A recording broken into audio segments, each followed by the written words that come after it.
దేవుని మహాకృపను బట్టి మీ అందరి ప్రార్థనా ఫలం కర్ణాటక రాష్ట్రంలో మరో సంఘాన్ని దేవుడు అనుగ్రహించారు. మొన్న మందిర ప్రతిష్టారాధన మీకు కూడా తెలిసే ఉంటుంది. మరి కన్నడ భాష మనకు రాదు. దేవుని కృపను బట్టి అది నా పక్కన ఉన్న దైవజనుడు నేను తెలుగులో మాట్లాడుతుంటే ఆయన కన్నడ మాట్లాడుతూ ఉన్నాడు. మొత్తం మీద అక్కడ మందిర ప్రతిష్టారాధన జరిగింది. దేవుని కృపను బట్టి దేవుని వాక్యాన్ని విని అనేక మంది బాప్తిస్మానికి సిద్ధమయ్యారు. మరి ఆయన దయ పరభాష ప్రజలకు మరి బాప్తిస్మం ఇవ్వటం ఇది రెండవసారి. మరి గతంలో నగరిగిరే ప్రాంతంలో అనేక మందికి బాప్తిస్మాలు ఇవ్వడం జరిగింది కర్ణాటకలోనే. మళ్ళీ రెండోసారి అవకాశం ఇచ్చాడు. మరి అనేక మంది బాప్తిస్మానికి వచ్చి బాప్తిస్మం పొందడం జరిగింది. ఈ కృపనిచ్చిన దేవునికి గట్టిగా చప్పట్లు కొట్టి మహిమ చెల్లిద్దాం.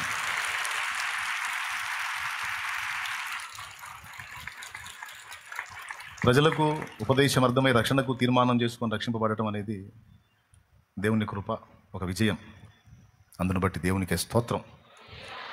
ఇంకా అన్ని రాష్ట్రాల్లో దేవుడు ద్వారాలు తెరవాలి, అన్ని రాష్ట్రాలలో దేవుడు అవకాశాలు ఇవ్వాలి, తిరగాలి. నేను ఒట్టిగా ఏమి ఉండను, నేను తిరుగుతూనే ఉంటాను. మరి కనపరులో ఒక మందిర ప్రతిష్ఠ అయింది. మరి ఈ వారంలో 2 చోట్ల మందిర ప్రతిష్టారాధనలు జరిగాయి. సోమవారం కన్నపరులో మందిర ప్రతిష్టారాధన జరిగింది. మరి అలాగే కర్ణాటకలో కూడా షహపూర్లో మందిర ప్రతిష్టారాధన జరిగింది. మీరు ప్రార్థన చేశారు, క్షేమంగా తీసుకెళ్ళి దేవుడు క్షేమంగా తీసుకొచ్చి మళ్ళీ శుక్రవారానికి మీ మధ్యలో నిలబెట్టాడు సంతోషంగా. ఇంకా ప్రార్థన చేయండి.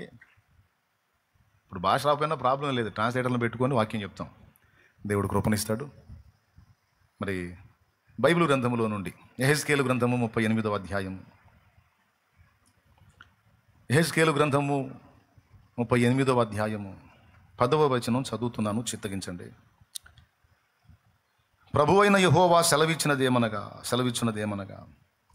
ఆ కాలమందు నీ మనస్సులో అభిప్రాయములు పుట్టును, నీవు దురాలోచన చేసి ఇట్లనుకొందువు, నేను ప్రాకారములు లేని గ్రామములు గల దేశము మీదికి పోయేదను, ప్రాకారములను అడ్డగడియలను గవనులు లేని దేశము మీదికి పోయేదను, నిమ్మళముగాను నిర్భయముగాను నివసించు వారి మీదికి పోయేదను, వారిని దోచుకొని కొల్ల సొమ్ముగా పట్టుకొనుటకై పూర్వము పాడై మరలా నివసింపబడిన స్థలము మీదికి తిరిగి పోయేదను, ఆయా జనములలో నుండి సమకూర్చబడి పశువులను సరుకులను కలిగి భూమి నట్ట నడుమ నివసించు జనుల మీదికి తిరిగి పోయేదను.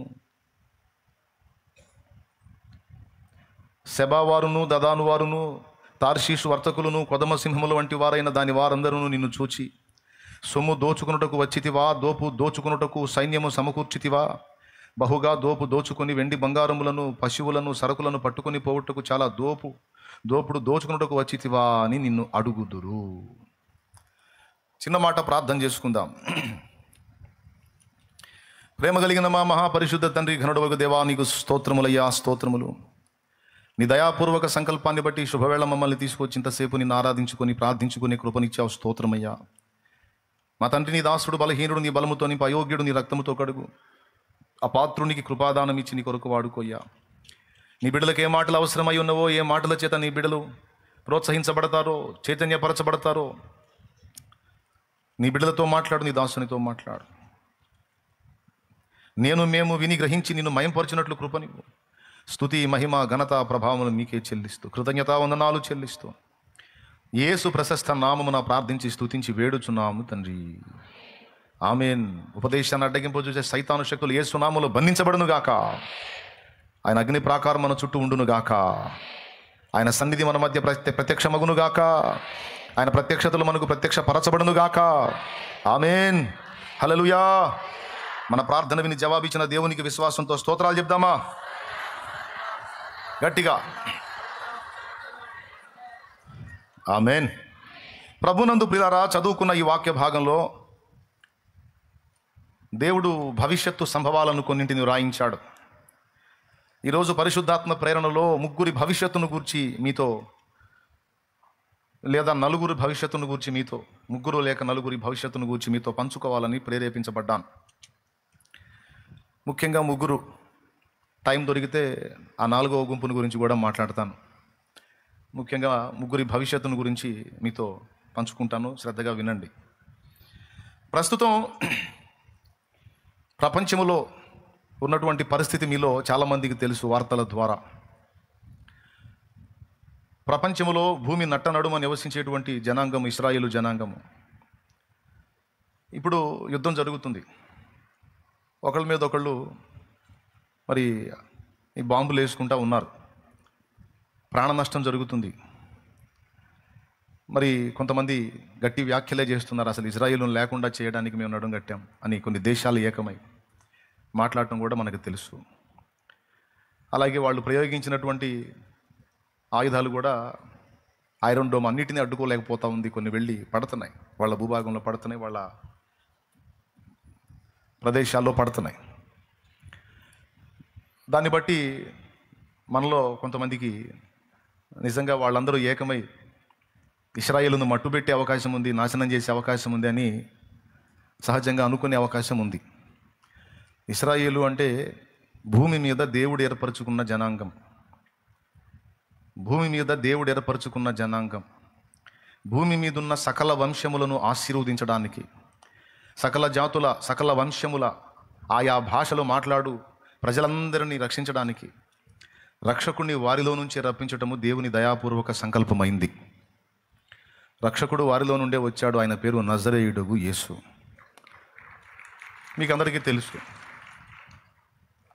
ఆయనను బట్టి మాత్రమే గాక అబ్రహామును బట్టి కూడా ఇశ్రాయేలు మీద మనకి గౌరవం ఉంది.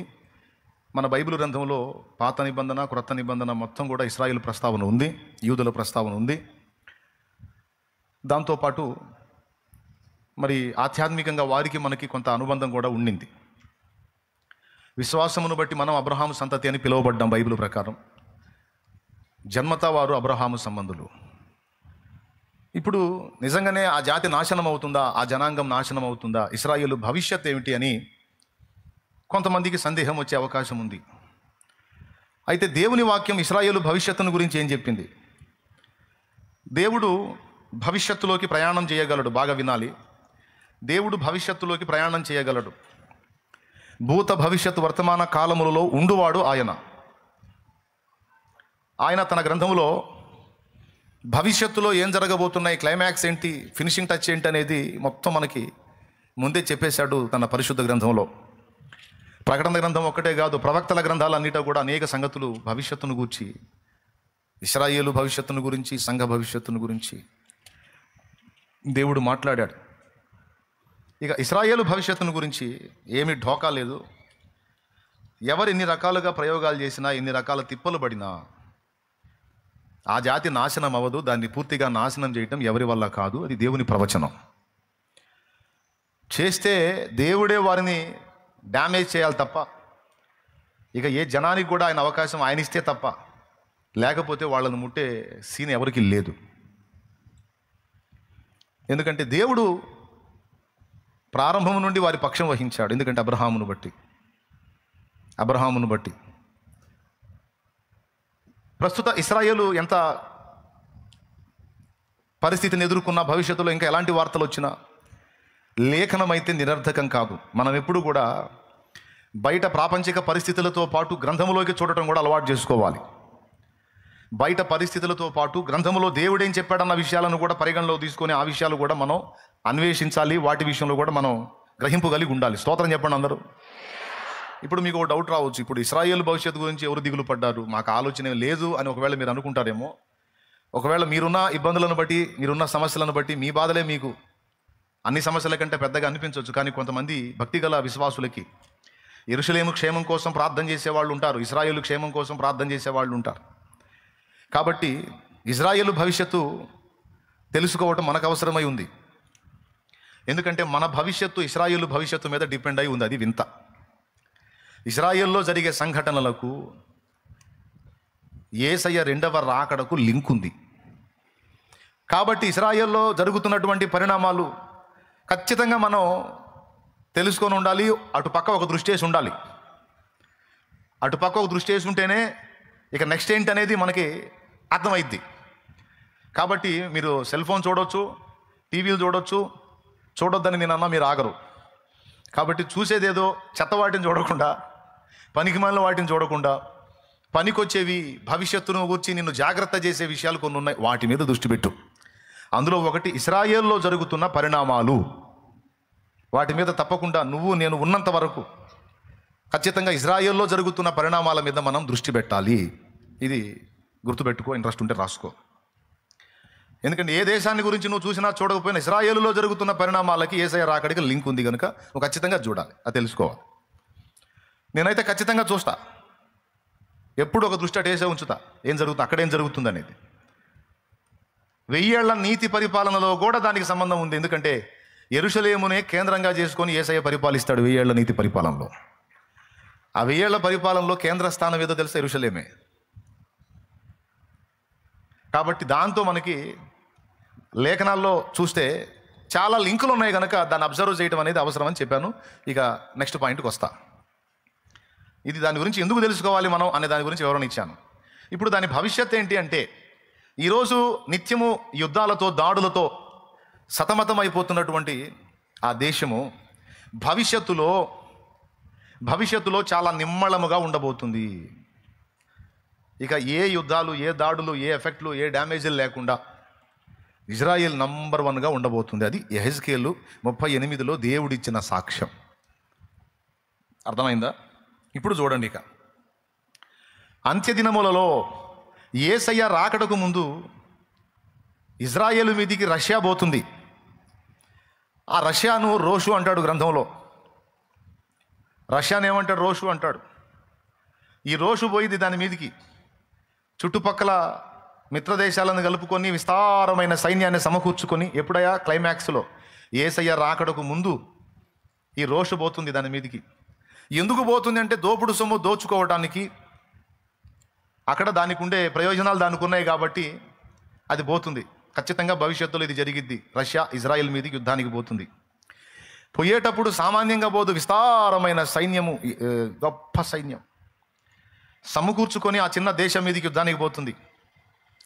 అలా యుద్ధానికి పోయినప్పుడు దాని మీదికి నిన్ను రేపేది నేనే, అక్కడ నిన్ను నాశనం చేసేది కూడా నేనే అని దేవుడే మాట్లాడాడు. నేను అక్కడ నాశనాన్ని నిర్ణయించాను, రోషు నీ గతి ఇలా అయింది అని. ఇజ్రాయేల్ మీదికి రష్యా యుద్ధానికి పోయినప్పుడు రష్యా ఏ గతి పడుతుందో, అలా వెళ్ళే టైంలో ఇజ్రాయేలు ఎలా ఉంటుందో ఈ రెండు ఇక్కడ చెప్పాడు. ప్రవచనం ఏంటంటే ఇజ్రాయేల్ మీదకి రష్యా పోయే విషయానికి వచ్చిన ప్రవచనం. మరి దానికి ముందు ఇక ఏ దేశమో దాని మీద యుద్ధానికి పోదా అంటే పోదు. చూడు 10వ వచనం. ప్రభువైన యెహోవా సెలవిచ్చినదేమనగా, ఆ కాలమందు నీ మనస్సులో అభిప్రాయములు పుట్టును, నీవు దురాలోచన చేసి ఇట్లా అనుకొందువు, నేను ప్రాకారములు లేని గ్రామములు గల దేశము మీదికి పోయేదను, ప్రాకారములను అడ్డగడియలను గవునులను లేని దేశము మీదికి పోయేదను, నిమ్మళముగాను నిర్భయముగాను నివసించు వారి మీదికి పోయేదను అని నువ్వు అనుకుంటావురా అన్నాడు. ఇక్కడ ఆ దేశము ఎలాంటి కండిషన్లో ఉందో మీరు చూడొచ్చు. నంబర్ 1, ఆ దేశమునకు ప్రాకారములు లేవు. ప్రాకారములు లేవు అంటే అర్థం ఏంటండి? ప్రాకారములు ఎప్పుడు అవసరం? శత్రు భయం ఉంటే ప్రాకారములు అవసరం. శత్రు భయం లేనప్పుడు ప్రాకారాలు ఎందుకు? నిద్ర వచ్చిన వాళ్ళు స్తోత్రం చెప్పండి, మెలుగుతున్న వాళ్ళు చెప్పండి, గట్టిగా చెప్పాలి. ఒకసారి పక్కన వాళ్ళు పలకరించండి, చేతులు కలపండి. ఎట్లున్నావు? నువ్వు సజీవంగా ఉన్నావా లేక మృతులలో కలిసావా? అయితే మృతులలో నుండి ఇప్పుడే మేల్కొనుమని లేపండి. బైబిల్లో ఉందిలే ఆ మాట కూడా. నిద్రించుచున్న నీవు ఇప్పుడే మృతులలో నుండి మేల్కొనుమంటాడు. బాగా వినాలి. ముగ్గురి భవిష్యత్తు చెప్తానన్నాను. మొదటి భవిష్యత్తు మొదలు పెట్టాను, అది ఇశ్రాయేలు భవిష్యత్తు. ఎన్ని దేశాలు ఏకమై కట్టగట్టుకొని నడుం కట్టుకొని ఆయుధాలు సమకూర్చుకొని దాడులు చేసినా ఇశ్రాయేలు భవిష్యత్తుకు డోకా లేదు. ఇది లేఖనము, దేవుని వాక్య ప్రవచనం. ఆ దేశమునకు ప్రాకారాలు ఉండవట భవిష్యత్తులో, అంటే శత్రు భయం ఉండదు. ఇశ్రాయేలు శత్రువులంతా అణగారిపోతారు. దేవుడే ఆ పరిస్థితి కల్పిస్తాడు.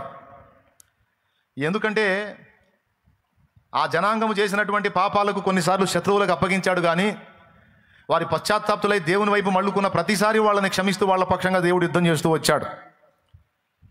యేసయ్యను సిలువకు అప్పగించినప్పుడు వాళ్ళు అన్నారు, వాని రక్తము మా మీదను మా పిల్లల మీదను ఉండునుగాక అని. యేసయ్యను సిలువకు అప్పగించినప్పుడు పొంతి పిలాతు అన్నాడు, ఈ నీతిమంతుని యందు నాకే దోషము కనబడట్లేదు, మీరేమో ఇన్ని నేరములు మోపుచున్నారు, ఈ నీతిమంతుని యందు నాకే దోషము కనబడట్లేదు, కాబట్టి అరే నీళ్లు తీసుకురారా అబ్బాయి అని నీళ్లు తెప్పించి, ఇదిగో ఈ నీతిమంతుని రక్తం విషయంలో నేను నిరపరాధినని చేతులు గడిగేసుకున్నాడు పొంతి పిలాతు. అలా చేతులు గడిగేసుకోగానే వీళ్ళంటారు, నీకు ఆ టెన్షన్ ఏం అక్కర్లేదు, ఒకవేళ అది నేరమైతే, అది హత్యా నేరమైతే, అది పాతకమైతే, ఆ హత్యా నేరము, ఆ రక్తము, ఆ పాతకం ఏదో మా మీద, మా పిల్లల మీద ఉండుగాక అన్నారు వాళ్ళు.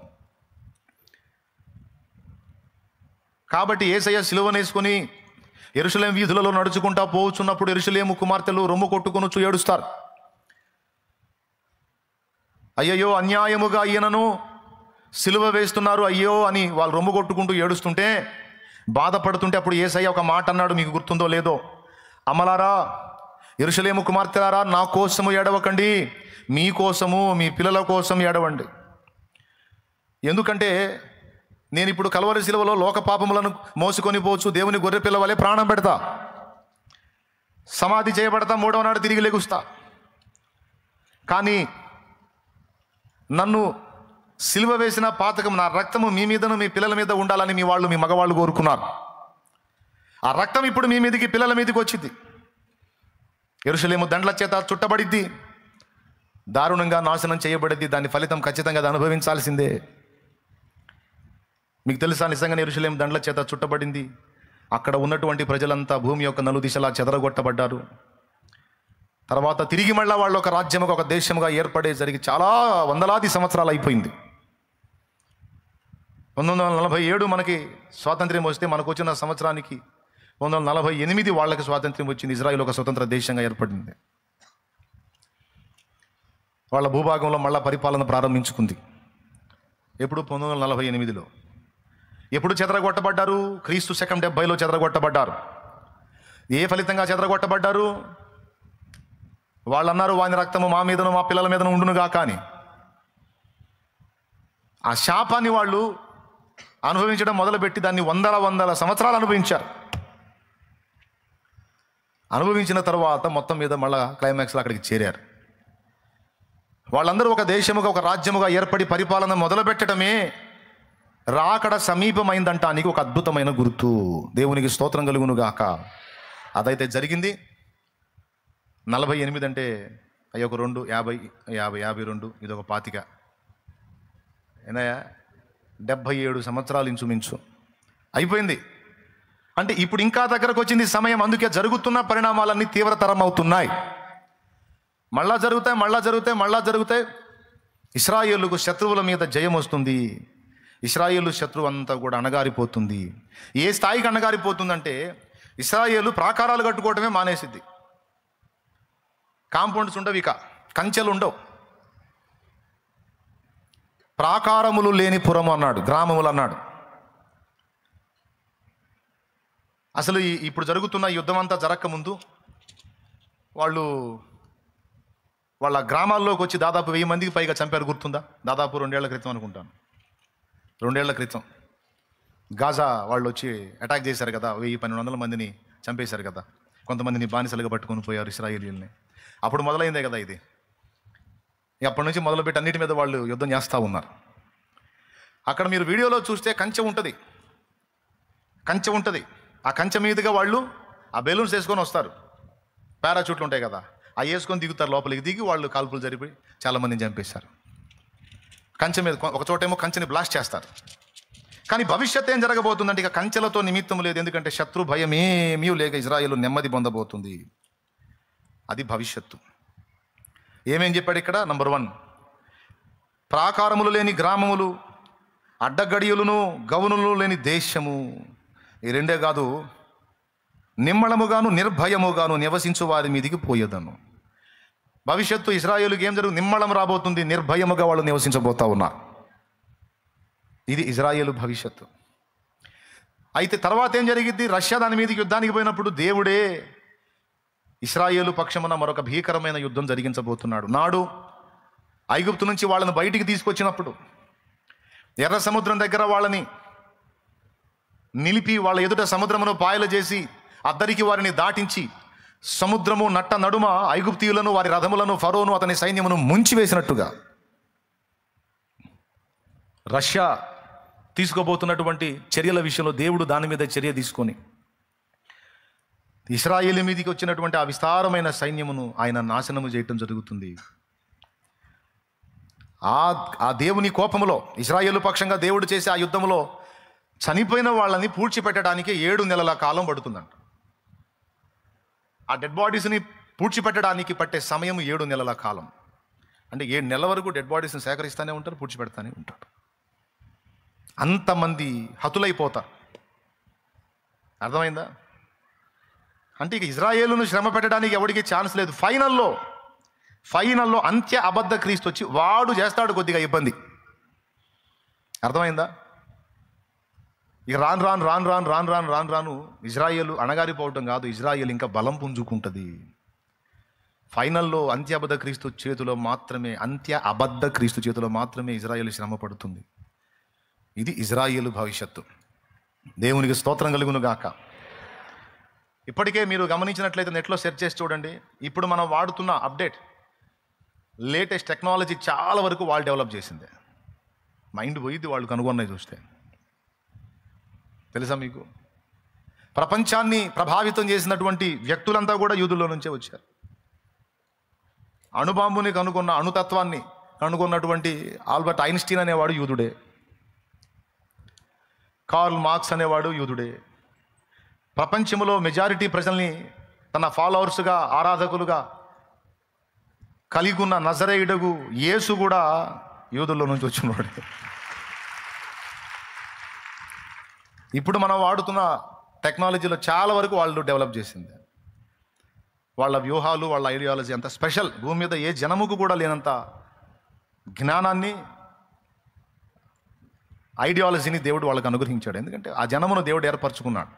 భూమి మీద ఏ జనములకు లేని ఘనత మీకు ఇస్తానన్నాడు, ఇచ్చాడు. నిజం. ఇప్పుడు ప్రపంచంలో చాలా దేశాలు దానికి మెచ్చుకోవాల్సిందే దాన్ని. కాబట్టి ఇజ్రాయేల్ భవిష్యత్తు పోను ఇంకా బలం పుంజుకుంటుంది, నిమ్మళపరచబడిద్ది, యుద్ధాలు అణిగిపోతాయి, దేశం అసలు ఏ శత్రు భయం లేకుండా నెమ్మది పొందిద్ది అనేది ఇజ్రాయేల్ భవిష్యత్తు. ఇజ్రాయేల్ భవిష్యత్తుతో మనకు సంబంధం ఏంటంటే, అక్కడ జరిగేటువంటి పరిణామాలు, సంఘము ఎత్తబడుటకు కొన్ని సూచనలు అక్కడ జరుగుతాయి. 2 సాక్షులని మనం ప్రకటన గ్రంథంలో చెప్పుకుంటాం. ఆ 2 సాక్షులు అక్కడే వస్తారు. ఇంతకు ఆ దేశం ఇజ్రాయేలు దేశమేనా అంటే 38:12 చూస్తే భూమి నట్ట నడుమ నివసించు జనులు అని మాట్లాడాడు. అంటే వాళ్ళని కూర్చుందే ఈ ప్రవచనం, హెజ్కేలు 38 ప్రవచనం. అయితే ఇజ్రాయేల్లో జరుగుతున్నటువంటి వ్యవహారము, సంఘము ఎత్తబడే విషయంలో సంఘం సిద్ధపాటుకు కొన్ని విషయాలు సూచనలుగా ఉన్నాయని నేను చెప్పాను కదా. ఇప్పుడు ఇజ్రాయేల్ భవిష్యత్తు పక్కన పెడదాం, సంఘ భవిష్యత్తు చూద్దాం. ఇప్పుడు సంఘమునకు ఎన్నో విధములైనటువంటి శ్రమలు ఉన్నాయి, ఎన్నో విధములైన హింసలు ఉన్నాయి, ఎన్నో విధములైన శోధనలు ఉన్నాయి. సంఘము ప్రజెంట్ ఎదుర్కొంటున్నటువంటి పరిస్థితులను చూసి సంఘ భవిష్యత్తును గురించి కూడా కొంతమంది ఆలోచనలో పడే అవకాశం ఉంది. కానీ ఒకటి గుర్తుపెట్టుకోండి, ఇప్పటిదాకా సంఘం ఒకవేళ వంకర టింకర ప్రయాణాలు చేస్తుండొచ్చు. కానీ యేసయ్య 2వ రాకడకు ముందు సంఘము స్ముర్ణ మరియు ఫిలదెల్ఫియా అనుభవంలోకి వెళ్ళిపోతుంది. ఇప్పుడున్నటువంటి వంకరలు భవిష్యత్తులో సంఘములో ఉండవు. సంఘము ప్రక్షాళన చేయబడిద్ది. సంఘము 3 విషయాల్లో సరి చేయబడిద్ది. మొట్టమొదటిది, సంఘము సంపూర్ణ సిద్ధిలోనికి వెళ్ళిద్ది. రెండవది, సంఘము క్షేమము, దాని క్షేమానికి ఢోకా లేదు, సంఘ క్షేమానికి. శ్రమలెంత విస్తరిస్తే అంత బలము సంఘానికి.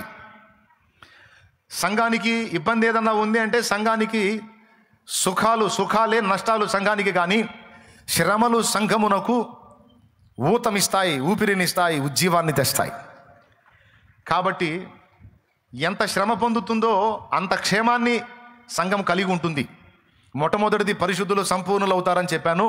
రెండవది, సంఘము క్షేమముగా ఉంటుంది. మూడవది, సంఘం ఇప్పుడున్నట్టు ఉండదు, భవిష్యత్తులో ఇంకా విస్తరించింది. భవిష్యత్తులో సంఘం ఇంకా తీవ్రంగా విస్తరించబోతుంది. ఎందుకు అలా జరిగిద్ది? దీనికి లేఖనాధారం ఏంటి అంటే,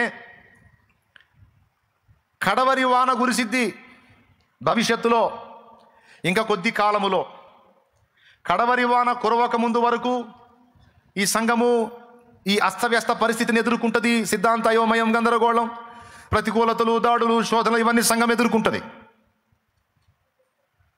కానీ కడవరి వాన కాలమున వర్షము దయచేయమని యెహోవాను వేడుకొండన్నాడు. జకర్యా ప్రవచన గ్రంథము 10వ అధ్యాయము 1వ వచనం మీరు చూస్తే ఒకసారి చూడండి. కడవరి వానాకాలమున, జకర్యా గ్రంథము 10:1 నుంచి చదువు.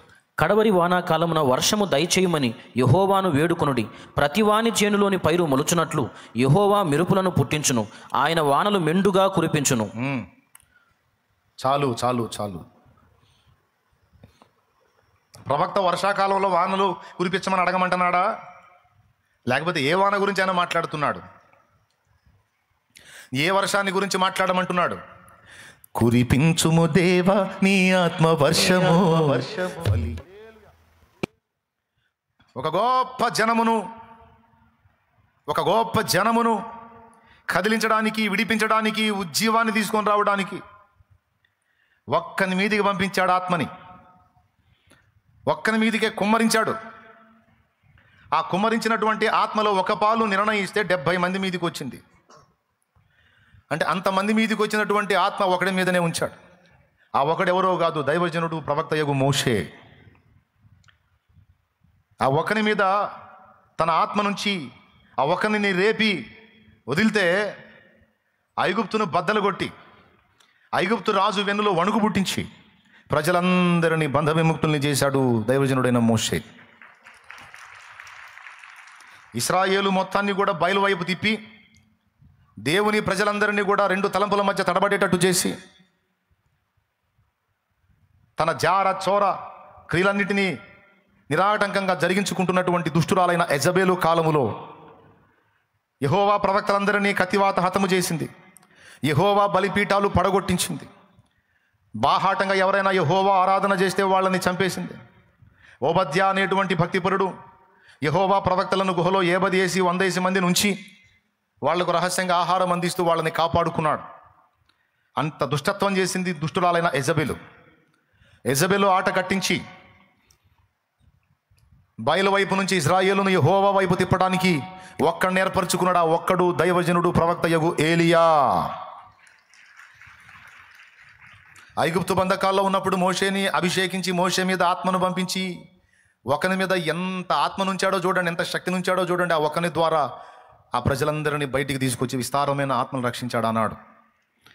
తర్వాత దేవుని ప్రజలు దారి మళ్ళితే మళ్ళా వాళ్ళని సత్యంలోకి నడిపించడానికి ఏలియా మీద ఆత్మను పంపించి అభిషేకించి ఏలియా ద్వారా ఆకాశము నుండి అగ్నిని కురిపించి ఒక సూచక్రియను చూపించి ఒకే ఒక్క దినమందు ఒకే ఒక్క గంటలో దేవుని ప్రజలందరినీ మళ్ళా దేవుని వైపు తిరిగేటట్టు ఏలియాని అభిషేకించి వాడుకున్న దేవుడు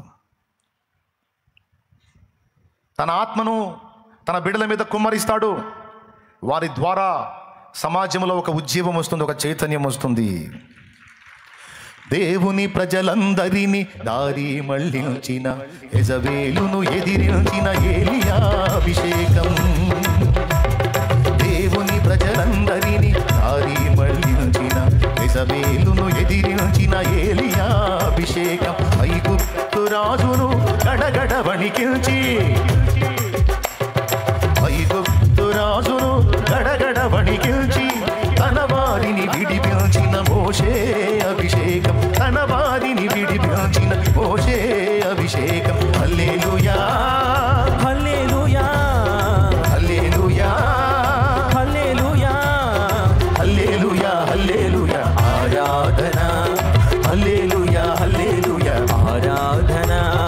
కురిపించుము దేవా నీ ఆత్మవర్షము, బలియంతును నీకై నా జీవితాంతము. ఆమేన్ ఆమేన్. దానికి 100 మందిని ఏర్పరచుకోరా, ఒకరి నుండే ఉజ్జీవం.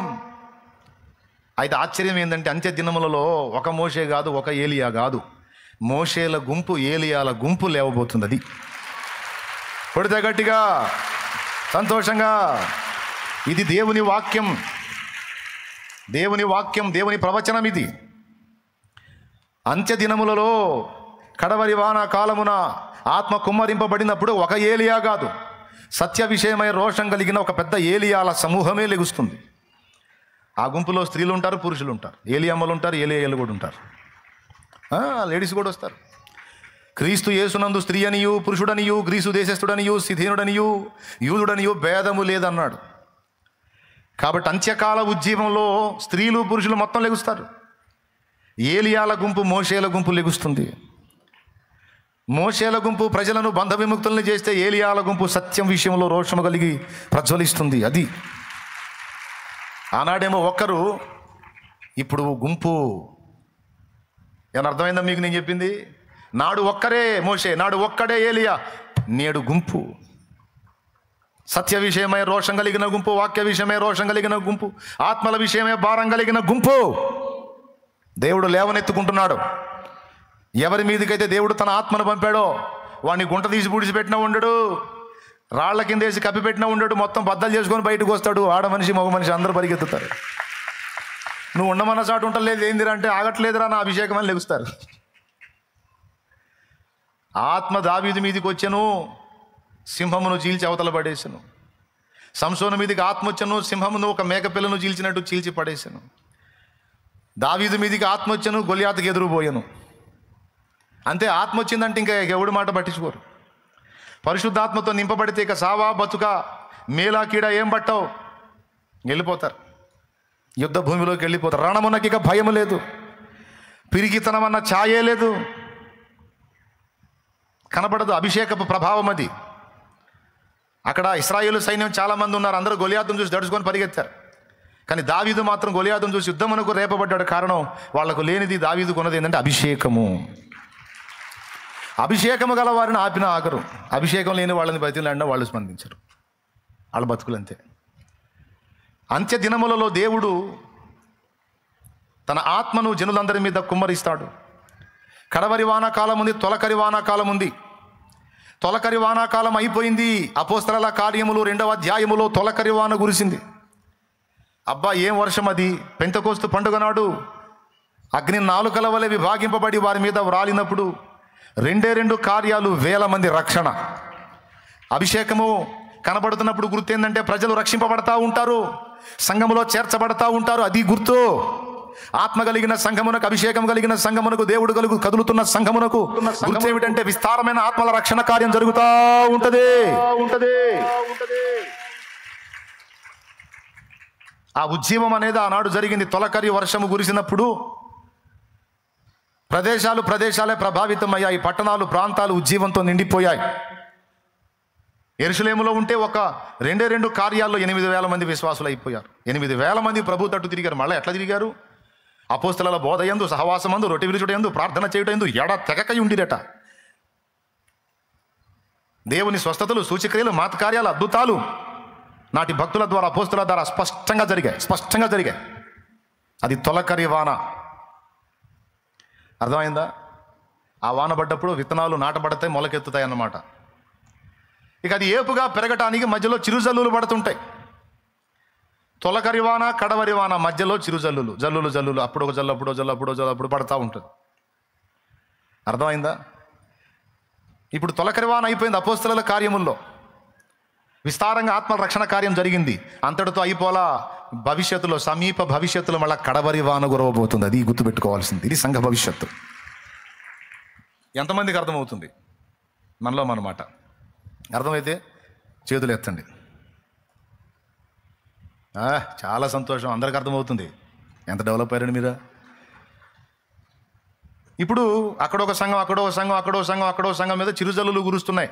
ఏ సంఘం మీద చిరుజల్లులు గురుస్తున్నాయి ఆ సంఘములో ఆత్మల రక్షణ కార్యము, దేవుని కార్యాలు, పరిచర్య విస్తృతి అనేక సంఘములుగా వ్యాపించుట అనేవి జరుగుతున్నాయి. ఎక్కడెక్కడ ఏ సంఘం మీద ఆ జల్లులు పడుతున్నాయో ఆ సంఘములో ఈ అభివృద్ధి అనేది కనపడుతుంది. దేవుని కృపను బట్టి అందులో ఇది కూడా ఒకటి ఉంది, తండ్రి సన్నిధి కూడా. అనేక సంఘములు ఉండొచ్చు, అందులో ఇది కూడా ఒకటి. దేవుని కృపను బట్టి మనకు కూడా ఆ కృప ఇవ్వబడింది. ఆ అభిషేకం మన మీద కూడా కుమ్మరించబడింది. ఎందుకంటే అనునిత్యము ఆత్మల రక్షణ కార్యము రక్షింపబడుతున్నటువంటి వ్యక్తులతో, అలాగే అనేక సంఘములుగా వ్యాపించుట, అనేక ప్రదేశములుగా వ్యాపించుట, దైవ జనులు లేపబడుట, తీతులు, తిమోతిలు, ఎఫప్రాలు, ఎఫప్రొదితులు, అకుల, ప్రిస్కిల్లాలు లేపబడుట నాటి సంఘ ఉద్యమంలో జరిగింది. ప్రాంతాలు ప్రభావితమయ్యాయి. ఒక ప్రక్క భయంకరమైన వ్యతిరేకత ఎదుర్కొంటానే సంఘము అద్భుతంగా ప్రజ్వలించింది. ప్రతికూలతలు ఎన్నో ఎదుర్కొంటా కూడా సంఘం సవాలుగా నిలిచింది. అది లెక్కకు విస్తరించింది, సంఖ్యలో విస్తరించింది, క్షేమాభివృద్ధి పొందింది, స్పష్టమైన కార్యాలను జరిగించింది నాటి సంఘము. అందుకే 2వ చరణంలో ఆ పదం పెట్టుకున్నా. నాటి సంఘములో దేవుడు కదిలాడు. ఆ సంఘములో ఆత్మల రక్షణ, అద్భుతాలు, సూచక్రియలు, మహత్కార్యాలే కాదు, ఆ సంఘము శ్రమలను కూడా ఎదుర్కొంది. ఆ సంఘము అన్ని విధముల దాడులను ఎదుర్కొంది. భక్తుల మీదకి అభిషేకం వచ్చినప్పుడు భక్తులు దాడులను ఎదుర్కొన్నారు, శోధనలను ఎదుర్కొన్నారు. నాటి సంఘం మీదికి అభిషేకం వచ్చినప్పుడు, సంఘములో దేవుడు కదులుతున్నప్పుడు సంఘం మీదికి శత్రువు లేచాడు. శత్రువు కదలికల్ని బట్టి గుర్తించవచ్చు ఏ సంఘములో దేవుడు కదులుతున్నాడో. దేవునికి స్తోత్రం కలుగునుగాక. హల్లెలూయా, హల్లెలూయా, హల్లెలూయా. ఎక్కడ ఉజ్జీవం పుడుతుందో, ఎక్కడ అగ్ని రగులుతుందో శత్రువు కదలికల్ని బట్టి మనం గుర్తుపట్టవచ్చు. అర్థమైందా? శత్రువుకి, సైతానుకి తలనొప్పి లేకపోతే సంఘం జోలికి రాడు. వాడికి తలనొప్పిగా పరిణమిస్తేనే వాడు దాన్ని అడ్డుకోవడానికి ప్రయత్నించేది. అయినా వాడి వల్ల ఇద్దా? సైతాన్ వల్ల ఇద్దా? అబ్బే. ఎందుకంటే సంఘ భవిష్యత్తు, వాడి భవిష్యత్తు కూడా దేవుడు ముందే రాసి పెట్టేశాడు. ఇక్కడ ఏం జరగబోతుందో మొత్తం సినిమా అంతా అయిపోయింది. మనమేమో సినిమా ఇప్పుడు చూస్తున్నాం, భవిష్యత్తులో చూడబోతున్నాం. దేవుడు మొత్తం A to Z. అర్థమైందా? స్టార్టింగ్ పేర్లు బట్టం దగ్గర నుంచి శుభం వరకు మొత్తం క్లైమాక్స్ చూసి సృష్టి మొదలు పెట్టాడు. స్తోత్రం చెప్పండి. హల్లెలూయా. అర్థమైందా? దీన్ని బట్టి ఉజ్జీవాన్ని మనం అంచనా వేయొచ్చు, గుర్తుపట్టవచ్చు. అయితే రాబోతున్న రోజులలో తన సంఘం అంతటి మీద, అన్ని సంఘాల మీద దేవుడు తన ఆత్మను కుమ్మరించబోతున్నాడు. అది అక్కడొక జల్లు కాదు, ఇప్పుడు అన్ని సంఘముల మీద దేవుడు తన జల్లును పంపించాలి. అది కడవరి వాన. తొలకరి వాన అయింది, చిరు జల్లులు అయినాయి, మధ్యలో జల్లులు అయినాయి, కడవరి వాన అయింది. ఇక ఆ తర్వాత ఏంది? కడవరి వాన కురిసిన తర్వాత ఇక కోతకాలం.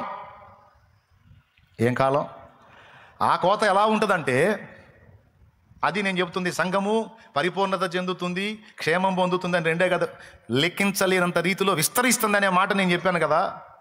అది ఎలా జరుగుతుంది అంటే, తొలకరి వాన, కడవరి వాన, మధ్యలో జల్లులు అయిపోయిన తర్వాత ఫైనల్లో వచ్చేది ఇక కోతకాలం. మొదటి వానతో మొలకెత్తుతుంది, తర్వాతి జల్లులతో పెరిగి పెద్దదవుతుంది, కడవరి వానతో పరిపూర్ణం అవుతుంది. ఇక ఆ తర్వాత ఫలింపు స్టార్ట్ అయింది. ఇక ఆ తర్వాత కోసుకోవటమే. నేను చెప్తున్నా, కడవరి వాన కురిసినప్పుడు ఇప్పటి వరకు మనం ఇచ్చిన బాప్తిస్మాలు వేరు, ఇప్పటి వరకు మనం రక్షించిన ఆత్మలు వేరు. ఆ కడవరి వాన కురిసినప్పుడు బాప్తిస్మాలు ఇయ్యలేక సావాలి, అంతమంది రక్షింపబడతారు. ఎందుకంటే అది కోతకాలం.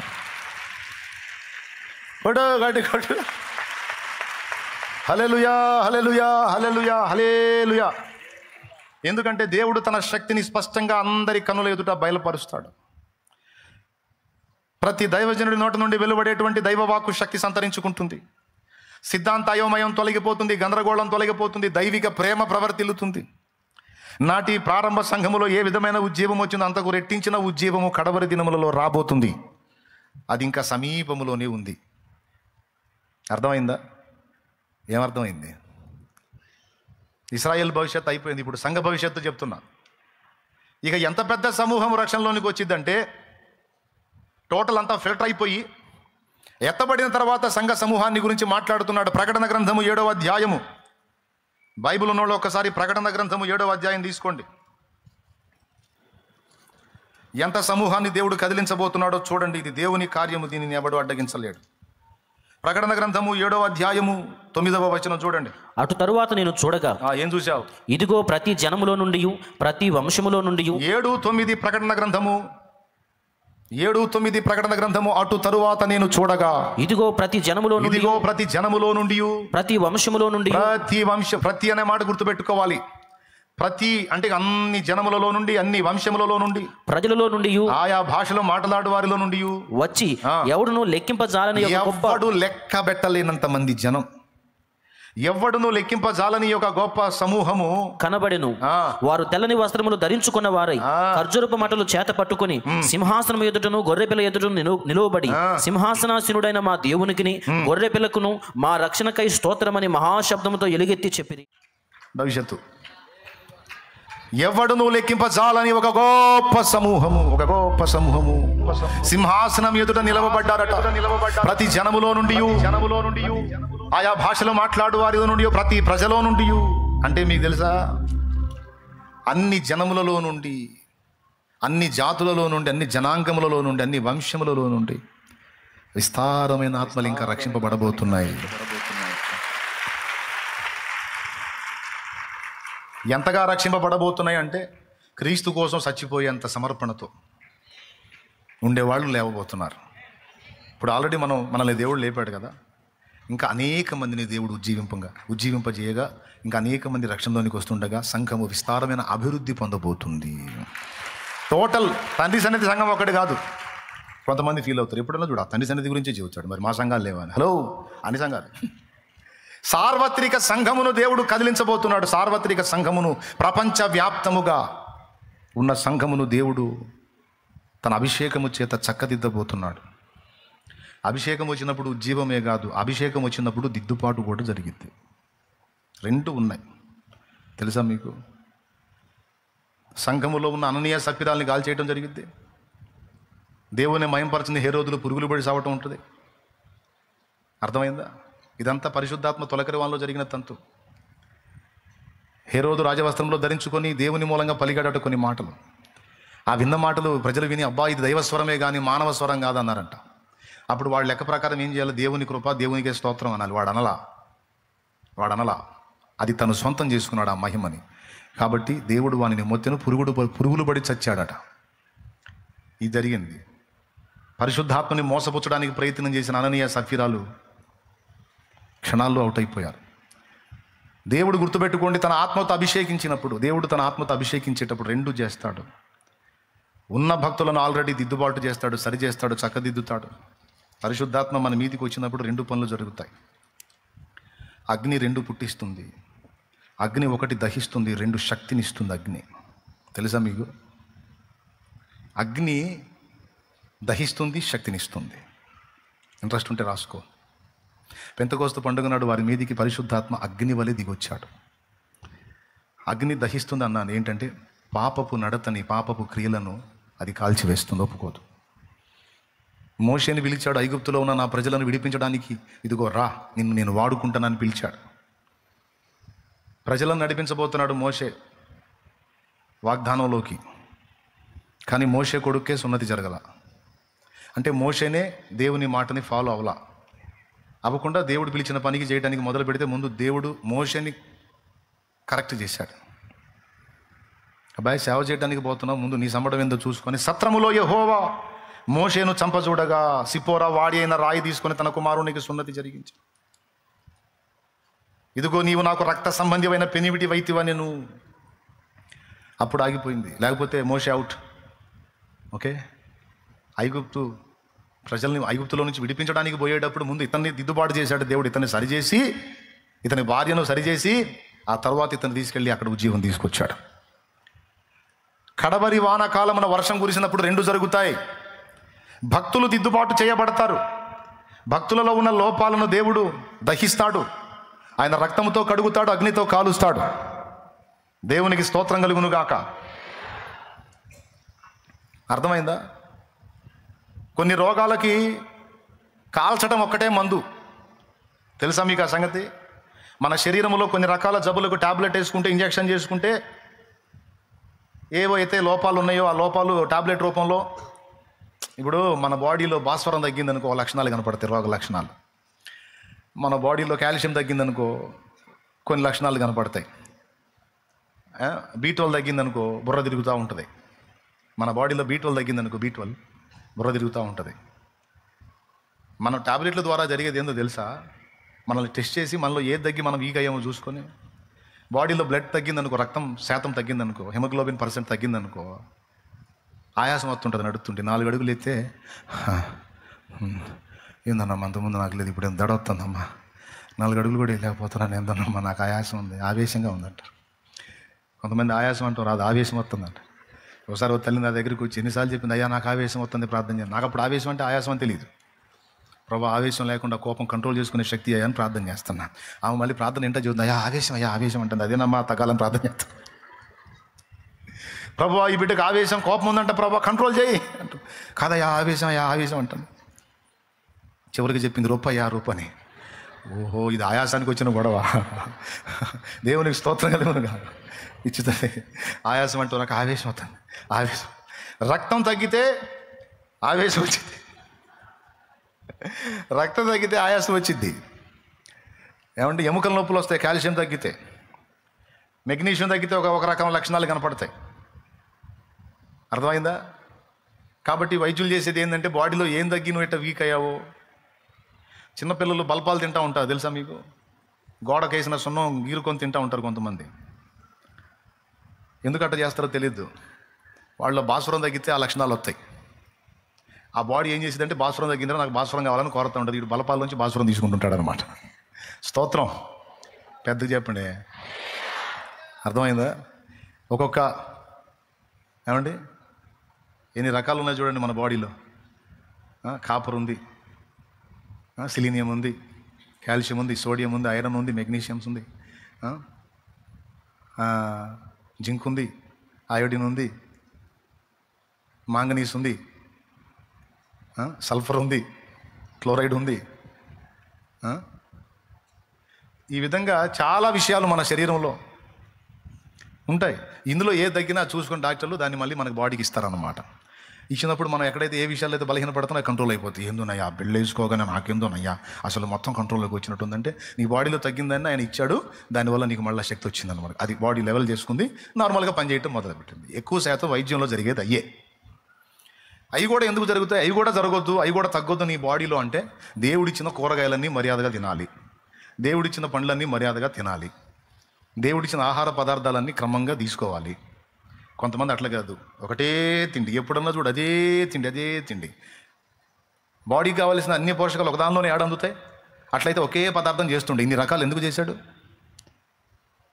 అప్పుడు ఒక రకం, అప్పుడు ఆకుకూరలు ఉన్నాయి. కొంతమంది తినరు, ఆకుకూరలు ఎంత పోషకాలు ఉంటాయి. అట్లాగా అన్నీ వాడితే గొడవ ఉండదు. మనం వాడం కాబట్టి డాక్టర్ల దగ్గర పోతే వాళ్ళు వాడుతుంటారనమాట. దేవునికి స్తోత్రం, హల్లెలూయా. అట్లా వద్దనుకుంటే మర్యాదగా తినండి, సీజన్ ఫుడ్ తినండి, సీజనల్ ఫుడ్ తినండి. ఇప్పుడు మామిడికాయలు సీజన్ అనుకు తినండి, మామిడికాయలు తినండి. షుగర్ ఉన్న వాళ్ళు కొంచెం తక్కువ తినండి, మళ్ళీ ఎక్కువ తిని షుగర్ పెరిగి అడ్డం పడకుండా. దేవునికి స్తోత్రం. గుండెకు రక్తనాళాలు, రక్తం చేరవేసే రక్తనాళాలు ఉంటాయి, వాటిలో కొవ్వు ఏర్పడిద్ది, కొలెస్ట్రాల్ ఉంటాయి, అందువల్లనే హార్ట్ స్ట్రోకులు వస్తాయి. అవి రావద్దంటే చిన్నులపై తినండి. మీ ఆహారంలో చిన్నులపై యాడ్ చేయండి. చిన్నులపై చూస్తేనే మన ముక్కులో దో రకంగా పెడతాం. ఎంత ఉపయోగం ఉందో తెలుసు. ఒక చిన్నులపై రోజు అన్నంలో, ఒక ముద్ద అన్నంలో ఒక చిన్నులపై రెబ్బ పెట్టుకొని తిను. చెక్ చేయించుకోపో, కొలెస్ట్రాల్ కంట్రోల్లో ఉంటాయి. ఇవన్నీ మనం చేయం కాబట్టి డాక్టర్లు ఆ రూపంలో చేస్తుంటారు అన్నమాట. దేవునికి స్తోత్రం. చాలా విషయాలు నాకు గ్యాస్ అని కొట్టుకుంటుంటారు. రోజు కనీసం పరగడుపున కాస్త కడుపు నిండా మజ్జిగ తాగు, పరగడుపున తాగు. సాయంత్రం పూట కాసిన మజ్జిగ తాగు, లేకపోతే సాయంత్రం పండుగ పోయేటప్పుడు కాసిన పాలు తాగు. మధ్యాహ్నం కాసిన మజ్జిగ వాడు ఎక్కువ. చాలా వరకు కంట్రోల్ అయిపోయింది. సింపుల్.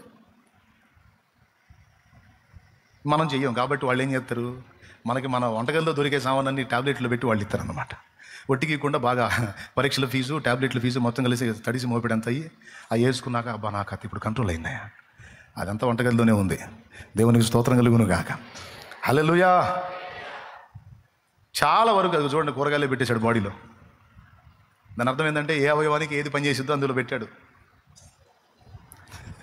ఇప్పుడు అర్థమైంది మీకు? ఏది మళ్ళీ సరైన జ్యోత.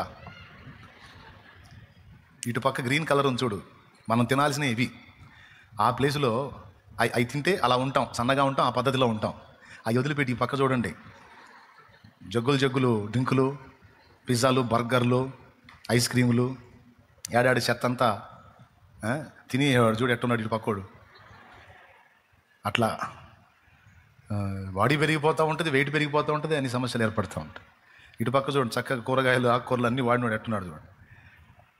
కాబట్టి ఇప్పుడు నేను మీకు వైద్యం కోసం చెప్పట్లేదు, చెబుతాను సార్, మామూలుగా చెప్తున్నా సలహా. పాయింట్ ఏంటంటే కొన్నిటికి టాబ్లెట్ల రూపంలో, ఇంజక్షన్ల రూపంలో వైద్యం ఉంది. కానీ మన బాడీలో క్యాన్సర్ కణజాలం ఉత్పత్తి అయిందనుకో, వినాలి, క్యాన్సర్ కణజాలం ఉత్పత్తి అయిందనుకో, దానికి మందు ఒక్కటే,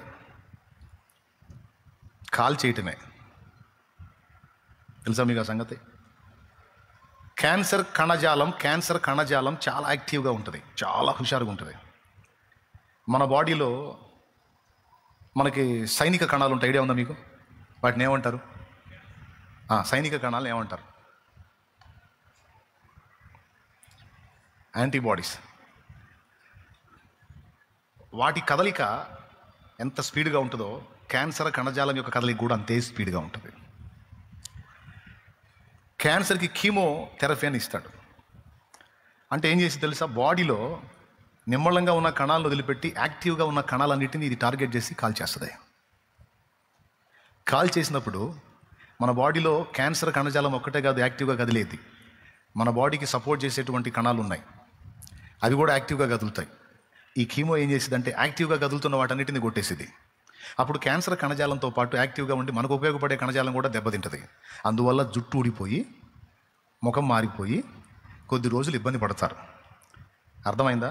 క్యాన్సర్ కణజాలం అంతా నిర్మూలమైపోయింది, ఉత్పత్తి ఆగిపోయింది, అవి మొత్తం నాశనమైనవి అని నిర్ధారించుకున్నప్పుడు కీమోలు ఆపేస్తారు. ఆపేసి మళ్ళీ మన శరీరంలో ఉత్పత్తి కావాల్సిన యాంటీబాడీస్ని డెవలప్ చేయడానికి కావాల్సినటువంటి మెడిసిన్ ఇచ్చి లైన్ చేస్తారు. అప్పుడు పోయిన జుట్టు మళ్ళీ వచ్చిందన్నమాట. స్తోత్రం. ఓకేనా? అదొక టైపు. ఇంకొక టైపు ఉంది. మన బాడీలో ఎక్కడన్నా ఒక గడ్డలాగా వచ్చింది, అక్కడ క్యాన్సర్ కణజాలం ఉంది, దాని ఉత్పత్తి ఉంది. ఇప్పుడు దాన్ని డెవలప్ కాకుండా చేయాలి. మరి ఏం చేయాలి అంటే ఒకటే మందు, అక్కడ ఆ భాగాన్ని కాల్ చేయటమే. Radiation therapy. రేడియేషన్, ఆ కిరణాన్ని పంపించి ఆ భాగాన్ని కాల్ చేస్తాడు. అక్కడ ఆ కణజాలం అంతా కాలిపోయింది. అర్థమైందా? ఇప్పుడు నేను ఈ విషయం ఎందుకు చెప్తున్నానంటే, కొన్ని బలహీనతలు మామూలుగా వదిలిపోతాయి, కొన్నిటినేమో కడిగేస్తాడు రక్తంతో, కొన్నిటిని కాలుస్తాడు. ఎందుకంటే కొన్ని లోపాలు, కొన్ని బలహీనతలు మనల్ని క్యాన్సర్లకు బట్టి పీడిస్తుంటాయి. కొన్ని అలవాట్లు, కొన్ని బలహీనతలు, కొన్ని లోపాలు, కొన్ని పాపాలు ఎంత వదిలించుకుందామన్నా వదిలిపోవు. చూస్తాడు రాగం లేదు, వీడి కాల్చాల్సిందే అనుకున్నప్పుడు ఇక దానికి కాల్చుడు సెక్షన్ పెడతాడు. మొత్తం మీద కడిగేసైనా కాల్చేసైనా భక్తులను శుద్ధి చేసుకుంటాడు. గడ్డిగొడు కడిగినప్పుడు మర్యాదగా పోతే సరే, లేకపోతే కాల్చుడే. ఏంది ప్రభా ఇట్ట కాలుస్తున్నావు అంటే, క్యాన్సర్ ట్రీట్మెంట్ ఇస్తున్నాను ఆయన నీకు అంటాడు. దేవునికి స్తోత్రం. క్యాన్సర్ కణజాలం లాగా నీళ్ళు ఇది అతుకుపోయిందిరా, పాతుకుపోయింది, వదిలిపెట్టట్లేదు, అందుకని నీకు కాల్చుడు తప్పదురా అని. ఎంతమందికి అర్థమైంది? బాగా అర్థమైంది. ఇది కాల్చుడు దాకా ఎందుకు తెచ్చుకోవటం? కడిగినప్పుడు సైలెంట్గా ఉంటే పోయిద్ది. మంకు పట్టుబడితే కాల్చుడే ఉంటుంది. మొత్తం మీద కడుగుడో కాల్చుడో రెండు ఏదో ఒకటి చేసి మనల్ని ప్రక్షాళన చేసి ఆ తరువాత మనల్ని వాడుకోవటం మొదలు పెడతాడు, ఉజ్జీవాన్ని రగిలించడం మొదలు పెడతాడు. ప్రారంభ సంఘములు అదే జరిగింది. పరిశుద్ధులను శుద్ధి చేశాడు, అగ్నితో కాల్చాడు, అభిషేకాన్ని పంపించాడు, వాళ్ళని వాడుకున్నాడు, ఉజ్జీవాన్ని తీసుకొచ్చాడు. మనల్ని కూడా దేవుడు శుద్ధి చేసి మనల్ని కూడా లైన్లో తీసుకొచ్చి వాడుకుంటాడు. ఆనాడు భక్తులను అలా కడిగి శుద్ధి చేసి వాళ్ళని వాడుకొని లక్షలాది మందిని విమోచించినట్టు అంత్య దినములలో కూడా దేవుడు అలాంటి ఉజ్జీవాన్ని తీసుకొని రాబోతున్నాడు. జస్ట్ ఆత్మలు రక్షింపబడతారనే కాదు, ప్రక్షాళన కూడా జరిగిద్ది అనే మాట గుర్తుపెట్టుకోండి. ఈ రక్షణ జరిగిద్ది, ప్రక్షాళన జరిగిద్ది. ఇంత జరిగి కూడా ఎవడనో లెక్కింపజాలని ఒక గొప్ప సమూహం సింహాసనం ముందు ఉంటుంది. ఇది సంఘ భవిష్యత్. సంఘమును ఎన్ని శక్తులు ఏకమైనా, గుర్తుపెట్టుకోండి బిడ్డలారా, సంఘమును ఎన్ని శక్తులు ఏకమైనా అణపజాలవు, నాశనము చేయజాలవు. ఎందుకంటే సంఘ భవిష్యత్తు దేవుడు చూశాడు, రాసేశాడు కూడా. ఇశ్రాయేలు చరిత్ర రాశాడా లేదా? పెద్దగా చెప్పాలి, అయిపోతుంది. పెద్దగా చెప్పాలి. ఎందులో రాశాడు? ఎందులో చదివారు మీరు? స్కేలా? ఏ స్కేలు? స్కేలా? సరే, చూశారుగా. మొత్తం ముందే రాసి పెట్టాడండి ఏమేం జరుగుతాయి. మెస్సియాను గురించి, మెస్సియాను అప్పగించే యోధాను గురించి, మన శత్రువైన సైతాను గురించి, సైతాను సంబంధుల గురించి, వాళ్ళ ముగింపు గురించి. మొత్తం రాసిపెట్టేశారు. దేవునికేమో జరుగుతున్నదంతా చూసిన సినిమా, మనకేమో జరుగుతున్న సినిమా. దేవుడికేమో అయిపోయిన సినిమా రాసి పెట్టాడు మొత్తం. కాబట్టి ముందు ఇశ్రాయేలు భవిష్యత్తు లిఖితమైంది, సంఘ భవిష్యత్తు కూడా లిఖితమైంది. సంఘము ఉండే కొంది ప్రజ్వలించటమే కానీ సంఘము అణిగిపోదు. సంఘము యొక్క తీవ్రత ఉండే కొంది మండేదే కానీ ఆరిపోయేది కాదు. ఎందుకంటే ఇక రోజులు గడిచే కొద్దీ కడవరి వాన దగ్గరకు వస్తుంది. కడవరి వాన కురిసింది, దానికోసం కూడా ప్రార్థన చేయండి. కడవరి వాన గురవాలి ప్రభువా, అన్ని పరిస్థితులు చక్కదిద్దపడాలి, రాకడకు సంఘం ఆయత్తపడాలి, మేము అందరం కూడా ఆయత్తపడాలి. కడవరి వాన కురిసినప్పుడు సిద్ధాంత అయోమయాలు తొలగిపోతాయి, ఒకరినొకరు ద్వేషించుకోవడం తొలగిపోతుంది, సంఘము సంఘటితమవుతుంది. అపోస్తల కార్యాల్లో జరిగిన అద్భుతాలు, సూచక్రియలు, మాత కార్యాలు, గొప్ప గొప్ప కార్యాలన్నీ జరుగుతాయి. ఓకేనా? సంఘము క్షేమ, అభివృద్ధి, పరిపూర్ణత, 3 పొందిద్ది. ఇవి రెండింటిని కూర్చున్న భవిష్యత్తులు. 1 పెద్దగా చెప్పండి, 2 ఆది భవిష్యత్తు. ఇక 3వది, అమ్మయ్య 3వ దానికి వచ్చాం. అమ్మయ్య దేవుని స్తోత్రం, ఈరోజు తొందరగా అయిపోతుంది. హల్లెలూయా. 3వ దానికి వచ్చేసాం. ఇంక అయిపోయినట్టే.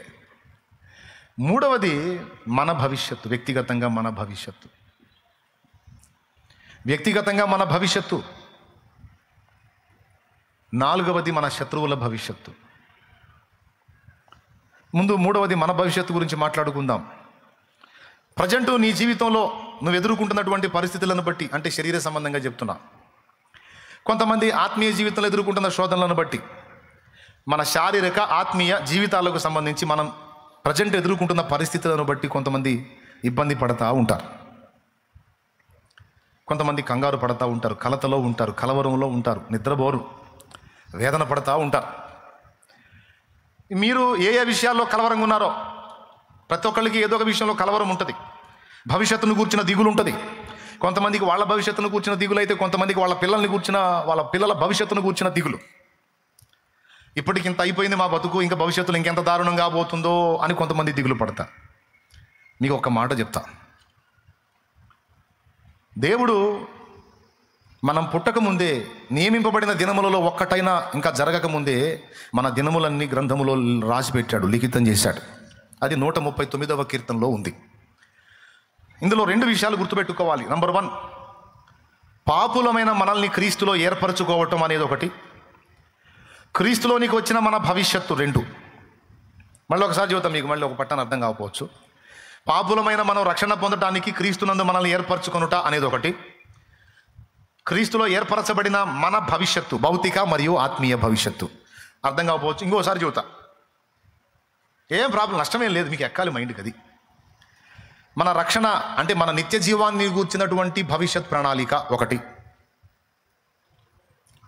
ఇంకా పచ్చిగా చెప్పాలంటే మనం సచ్చాక, లేకపోతే రాకడలో ఎత్తబడ్డాక మన భవిష్యత్తును కూర్చిన ప్లాన్ లేదా ప్రణాళిక ఒకటి.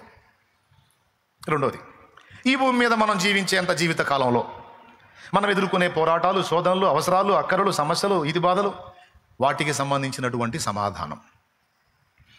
ఈ 2 ముందే ఆయన నిర్ణయించి అన్నీ ముందే సిద్ధపరిచి నిన్ను భూమి మీదికి రప్పించాడు. 3 సార్లు చెప్పా.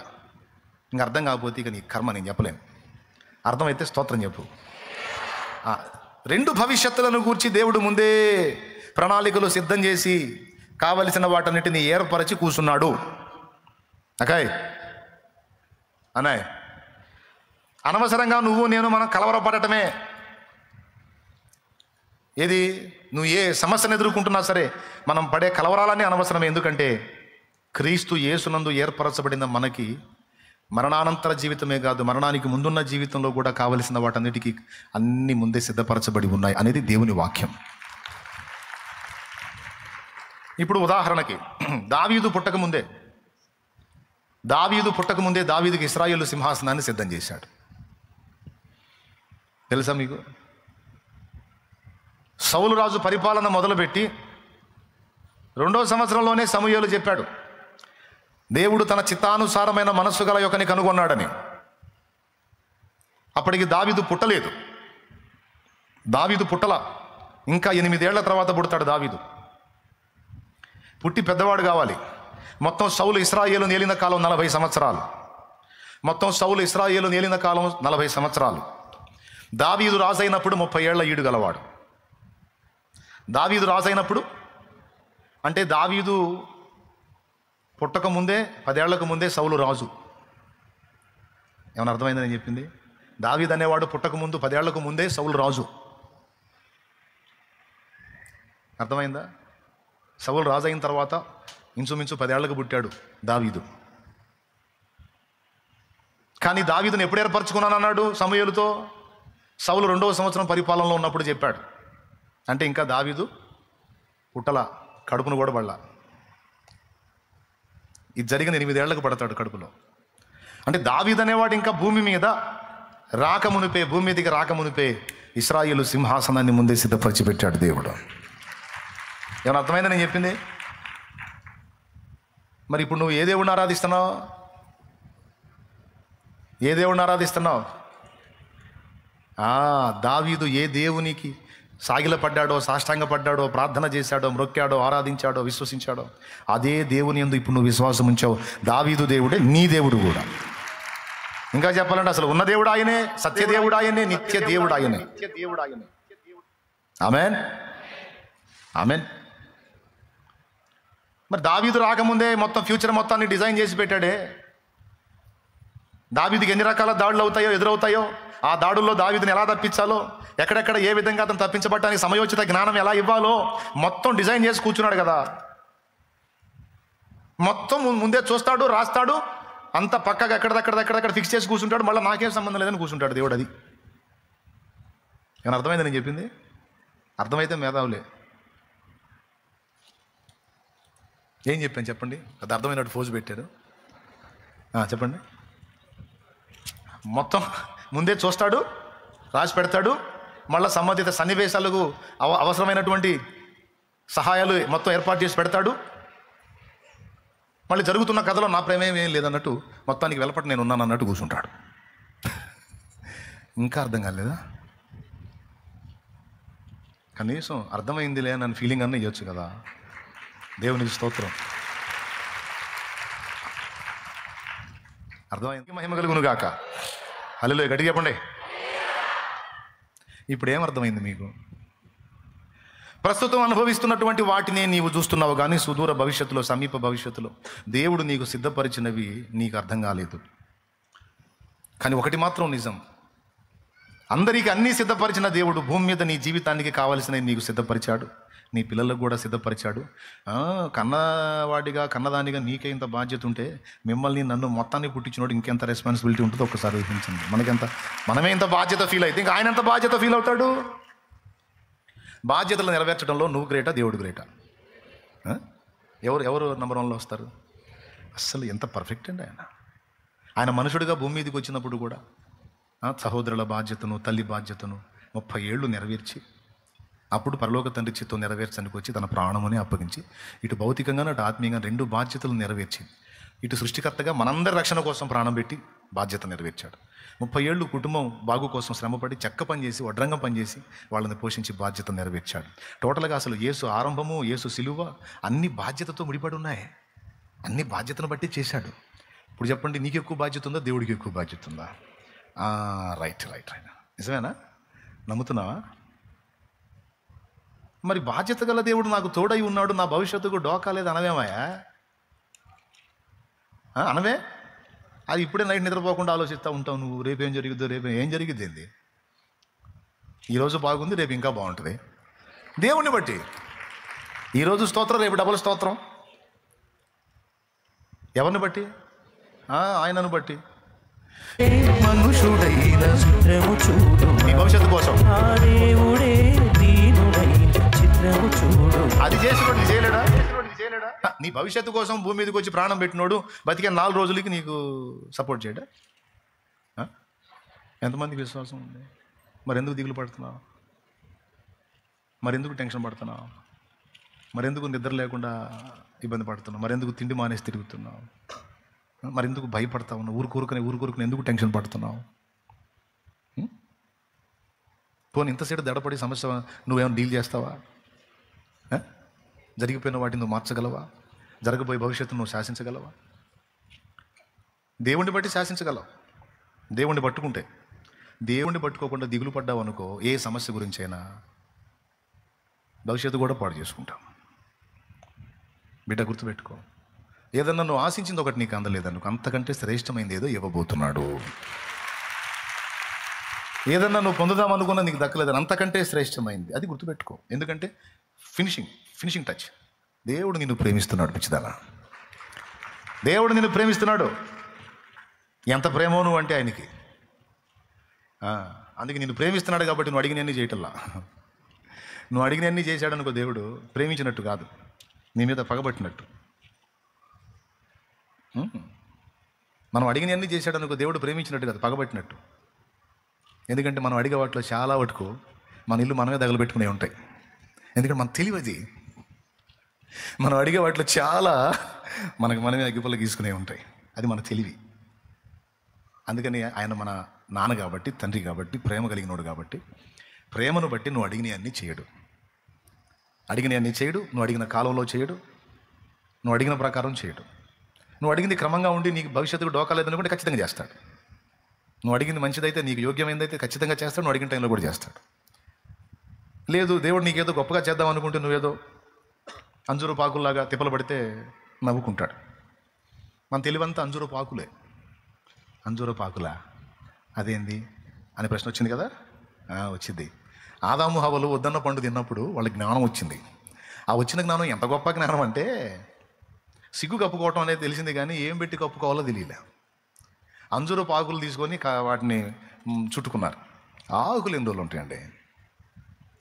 ఆకులు ఎన్ని రోజులు ఉంటాయి అంటే, మానవుడికి జ్ఞానం వచ్చింది కానీ అది అల్పమైన జ్ఞానం. అర్థమైందా? ఏది బెస్ట్? దేవుడు వేసాడు చూడండి. ఒక్క దెబ్బకి 2 పిట్టలు అంటారు కదా. అట్లాగా ఒక పశువుని బలిచ్చి వారి పాపాలకు ప్రాయశ్చిత్తం చేశాడు.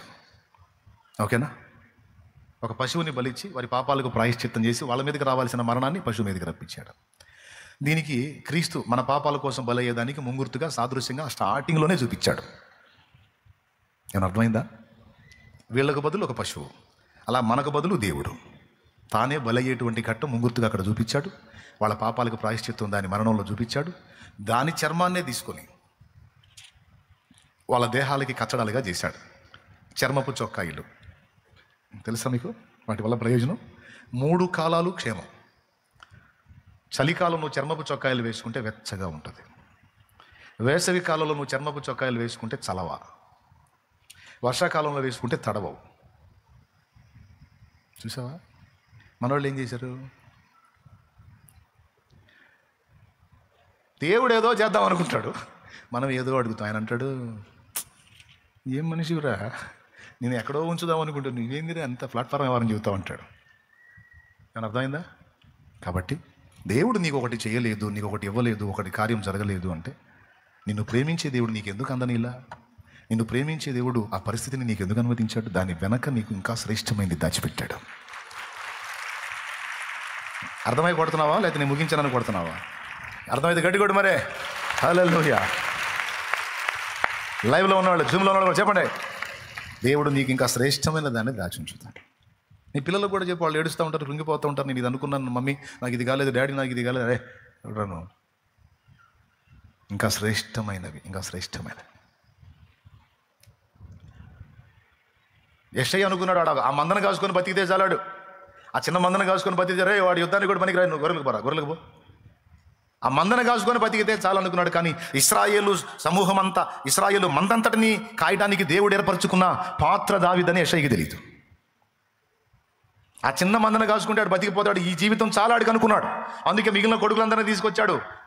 అసలు ఉన్నది ఎలా, నీ కొడుకులు ఇంతమందేనా, ఇంకెవరన్నా ఉన్నారని సమూయేలు అడిగితే, ఇంకా నువ్వు కడసారి వాడు ఉన్నాడు. మరి మొత్తానికి ఏమన్నాగా, వాడు చిన్నోళ్ళు గొర్రెలు కాసుకున్నాడు, వాడికి అయ్యే ఎక్కువ. పిలవయా, దావీదు అల్లంత దూరంలో ఉండి, అదిగో నేను ఏర్పరచుకున్నవాడు వస్తున్నాడు, పో తైలం పోయిపోమన్నాడు దేవుడు.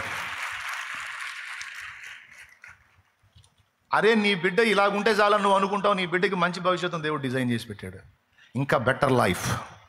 నువ్వు అనుకుంటావు వాడు ఇలా బతికితే చాలు, నువ్వు అనుకుంటా వాడు అలా బతికితే చాలు, దేవుడా వాడికి ఈ మాత్రమే చాలు, వాడికి ఆ మాత్రమే అని నువ్వు అంటావు. నీకంటే ప్రేమ గలవాడు, వాని సృష్టి వెనుక నీ హస్తం కాదు ఆయన హస్తం ఉంది.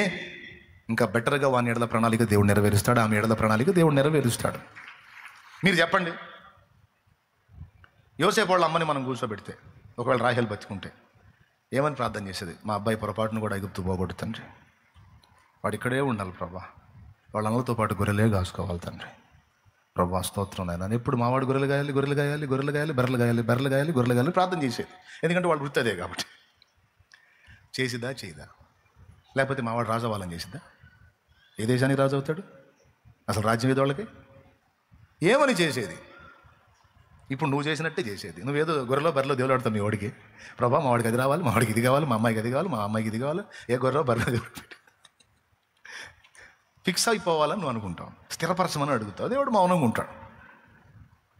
ఎందుకంటే దేవుడు యోసేపు చేత గొర్రెల బర్రెలు కాపించాలని కాదు, యోసేపుని లక్షల మందికి రక్షకుడుగా నిర్ణయించాడు దేవుడు. ప్లాన్ అండి. యోసేపుని లక్షలాది మందికి రక్షకుడుగా నియమించాడండి. తన జనాంగం మొత్తానికి ఆధారం చేశాడండి. యోసేపుని గొర్రెలు కాసేవాడుగా కాదు, ఒక సింహాసనం ఎక్కి పరిపాలించి ఫరో అయ్యేంత స్టేటస్లోకి యోసేపుని డిజైన్ చేశాడండి దేవుడు. ఇంత ప్లాన్ వాళ్ళ అమ్మకేం తెలుసు, యాకోబుకేం తెలుసు అండి? యాకోబు అన్నలకు కూడా తెలియదండి. యాకోబు కుమారులు మిగిలిన కొడుకులు యోసేపు అన్నలకు కూడా తెలియదు. పనికి మాలోడు కళ్ళ గంటాడు, ఉరగ తిని నిద్రపోతాడు, నిద్రపోతే కళ్ళగా వచ్చేది, దిక్కు మళ్ళీ కళ్ళన్ని గంటాడు, వచ్చి మళ్ళీ ఎగతాళి చేస్తూ ఉంటాడు, ఈయన చంపేయాలనుకున్నారు వాళ్ళు. కానీ ఆ వ్యక్తి విషయంలో దేవుని ప్లాన్ ఏంటి? యోసేపు వాళ్ళు అమ్ముంటే ఏమని అడిగేది? మీరు చెప్పండి, ఏమడిగేది? మావాడు రాజు అవ్వాలంటే గొర్రెలు మంచిగా సమృద్ధిగా అభివృద్ధి చెందాలి తండ్రి, చాలా విస్తారమైన మందలు కావాలి, గొర్రెలే గాయాలని అడిగిద్దా? ఏమడిగిద్ది? ఇప్పుడు నువ్వేం అడుగుతున్నావు అదే అడిగిద్ది. నువ్వేదో అనుకుంటావు అదే జరగాలి మా వాడికని అనుకుంటావు. జరిగిస్తే స్తోత్రం, జరిగించకపోతే గుర్తుపెట్టుకో, గొర్రెలు మందలు పశువులు కాదు, మనుషుల్ని గాయబోతున్నాడు. మనుషుల్ని గాయబోతున్నాడు. దేవుడు కార్యాలు జరగబోతున్నాయి. నువ్వు ఊహించని మలుపులు తిరగబోతున్నాయి. నువ్వు అనుకున్నని కార్యాలు జరగబోతున్నాయి. ఈరోజు ఈ చిన్నది చాలు, ఈ కొంచెం చాలు, ఈ కొంచెం చాలు నువ్వు అనుకుంటున్నావు. నో, నువ్వు ఊహించిన దానికంటే, అడిగిన దానికంటే ఉన్నతంగా దేవుడు కార్యాలు జరిగించబోతున్నాడు. ఇది భవిష్యత్తు. అది నీ తలంపులో ఉండాల్సింది, అది నీ ఆలోచనలో ఉండాల్సింది. అది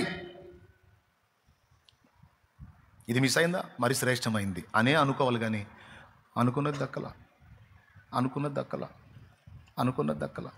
ఇంక నేను ఎందుకు బతకాలి? నీ బొంద అంతకంటే శ్రేష్టమైన జీవితాన్ని నా తండ్రి నీకు సిద్ధపరిచాడు, నీ బిడ్డలకు సిద్ధపరిచాడు. నీ భవిష్యత్తు ఆశీర్వాదకరంగా ఆయన ప్లాన్ చేసుకుని ఉండవచ్చు.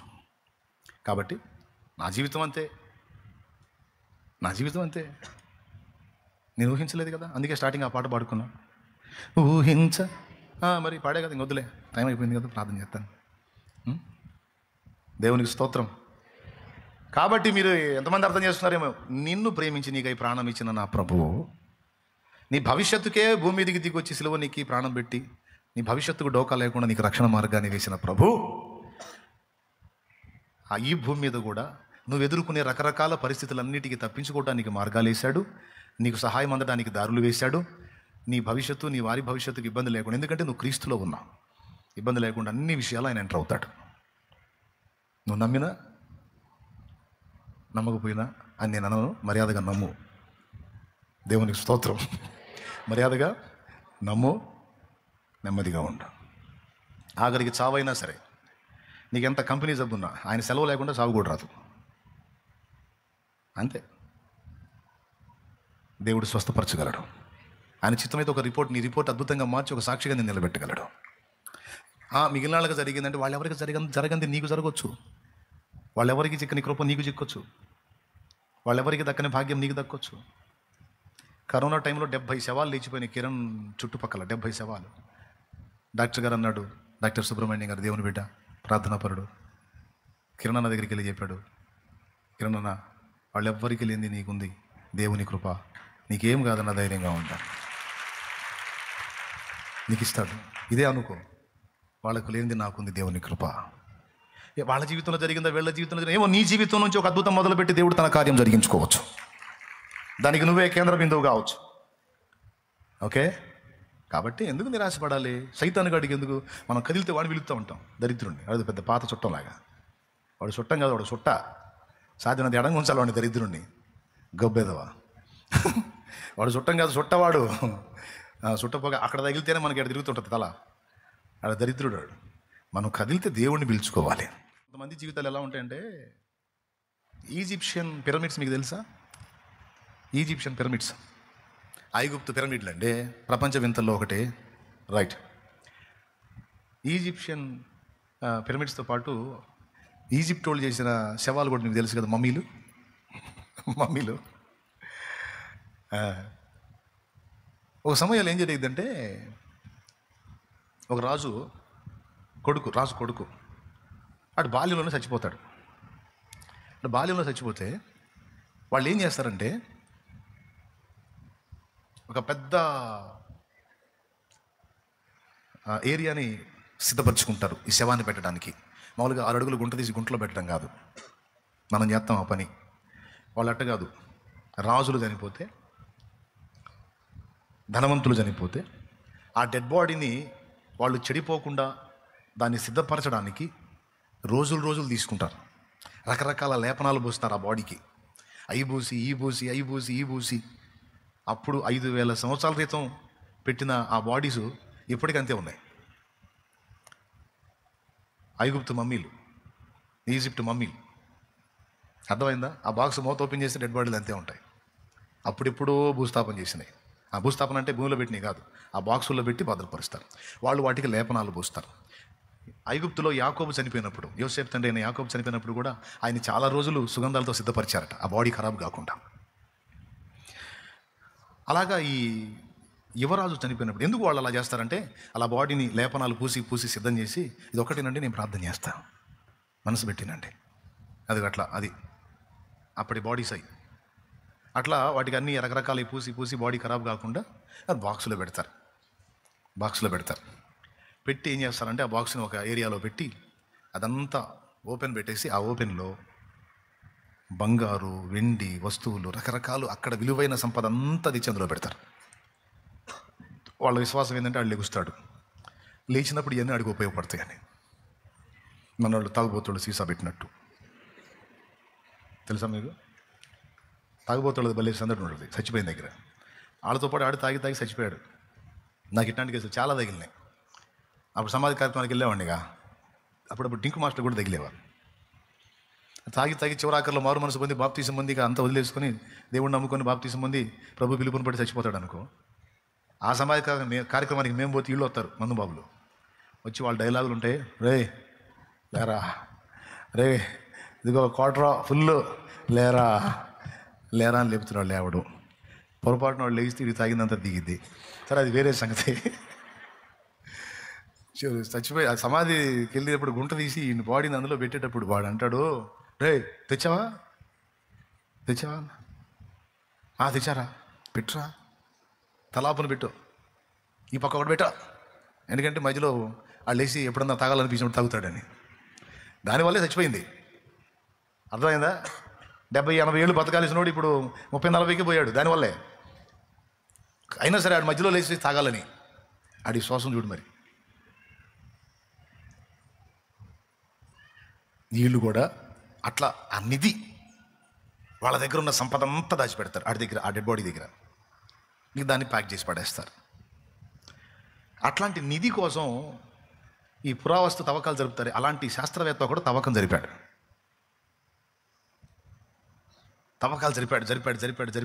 ఎక్కడుంది అతన్ని పెట్టింది?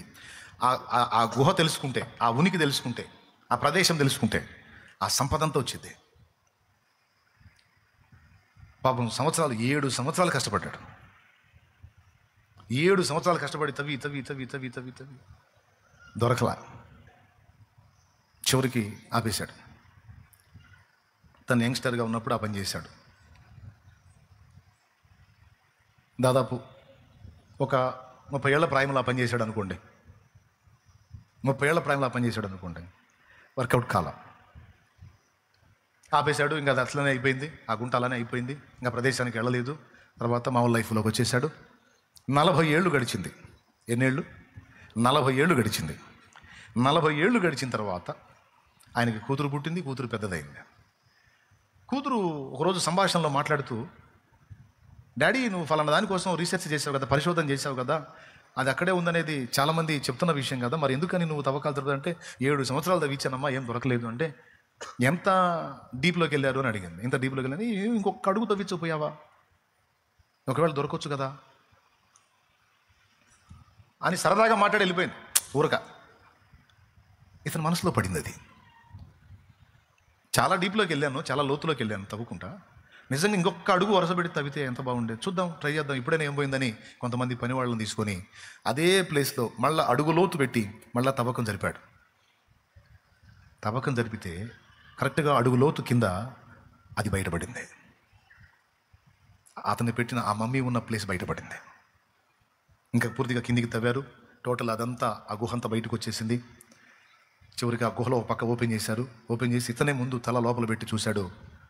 లోపల అంత గోల్డ్ ఐటమ్, బంగారంది, అంత విలువైనవన్నీ దగ దగ దగ దగ దగ మెరిసిపోతా ఉన్నాయి లోపల. అట్లాంటిది ఒక ప్లేట్ దొరికినా బాగుండి మనకు అనిపిస్తుంది కదా మీకు. దేవునికి స్తోత్రం కలుగును గాక. హల్లెలూయా. 1 కిలో వెయిట్ ఉన్న ప్లేట్ ఒక్కటి దొరికి తప్పులన్నీ తీరిపోతాయి ప్రభు, అట్లాంటి దొరికేటట్టు చేయాలని అనిపిస్తుంది కదా. మనకు ప్లేట్లు అవసరం లేదు, దేవుడే కార్యం చేస్తాడు. దేవునికి మహిమ. తల లోపల పెట్టి చూస్తే అంత మెరిసిపోతా ఉంది. కాసేపు చూశాడు. తల లోపల పెట్టి పెద్దగా ఏడుస్తున్నాడంట. చాలాసేపు ఏడ్చాడంట. బయటికి ముఖం తీస్తే ఆయన కళ్ళన్నీ నీళ్ళతో ఉన్నాయంట. ముఖం అంతా దారులు గారి ఉందంట. ఏడుస్తా ఉన్నా. సార్ సంపద దొరికింది, ఎందుకు ఏడుస్తున్నారని వాళ్ళంతా అడిగితే, దొరికింది కానీ దొరకాల్సిన సమయంలో దొరకలేదురా అన్నాడంట. దరిద్రునిరా, 30 ఏళ్ల ప్రాయంలో ఉన్నప్పుడు ఇంకొక అడుగు కొంచెం ఓర్చుకొని ఇంకొక అడుగు నేను అప్పుడే తవ్వుంటే ఇదంతా ఈ 40 ఏళ్ళు నేను అనుభవించేవాడిని. ఇక రేపో మాపో సస్తున్నాను నేను, ఇంకేం చేసుకోవాలి, అందుకే ఏడుతున్నాను రా అన్నాడంట. అంటే పిల్లలు ఉన్నారు, వాళ్ళు తింటారని కొంచెం గొప్ప ఆనందం ఉంటుంది, కానీ నేను పొందలేకపోయానని ఏడుపు ఉంటుందిగా. ఆ ఏడుపు అనుకోండి. కొంతమంది సైకాలజీ ఎలా ఉంటుందంటే, ఇంతసేపు ఓర్చుకొని తీరా దేవుడు మలుపు తిప్పబోయేటప్పుడు వీళ్ళు వేరే స్టెప్ తీసుకుంటారు. అర్థమైందా? చాలా కాలం నిరీక్షించి దేవుడు ఒక అద్భుతమైన మలుపు తీసుకోబోతున్న టైంలో వీళ్ళు వేరే స్టెప్ తీసుకుంటారు. ప్రాణాలు తీసుకోవటమో, లేకపోతే ఇంకొక టైపుకి దిగజారిపోవటమో, ఇంకొక దానికి ఇదైపోవటమో, ఇంకొక తప్పు మార్గానికి వెళ్ళిపోవటమో, ఏదో ఒకటి రాంగ్ స్టెప్ తీసుకుంటారు. నేను ఈ మాట మీకు ఎందుకు చెప్పానంటే, కాలాలు సమయాలు దేవుడు తన స్వాధీనంలో తీసుకుని ఉన్నాడు. చాలా కాలం గడిచిపోయిందని నువ్వు అనుకోవచ్చు. గడిచిపోయిన కాలాన్ని నువ్వు తేకపోవచ్చు, కానీ ముందున్న కాలాన్ని పొడిగించి నువ్వు ఆశించిన దానికంటే శ్రేష్టమైనటువంటి స్థితిని నీకు ఇవ్వగల సమర్థుడు దేవుడు.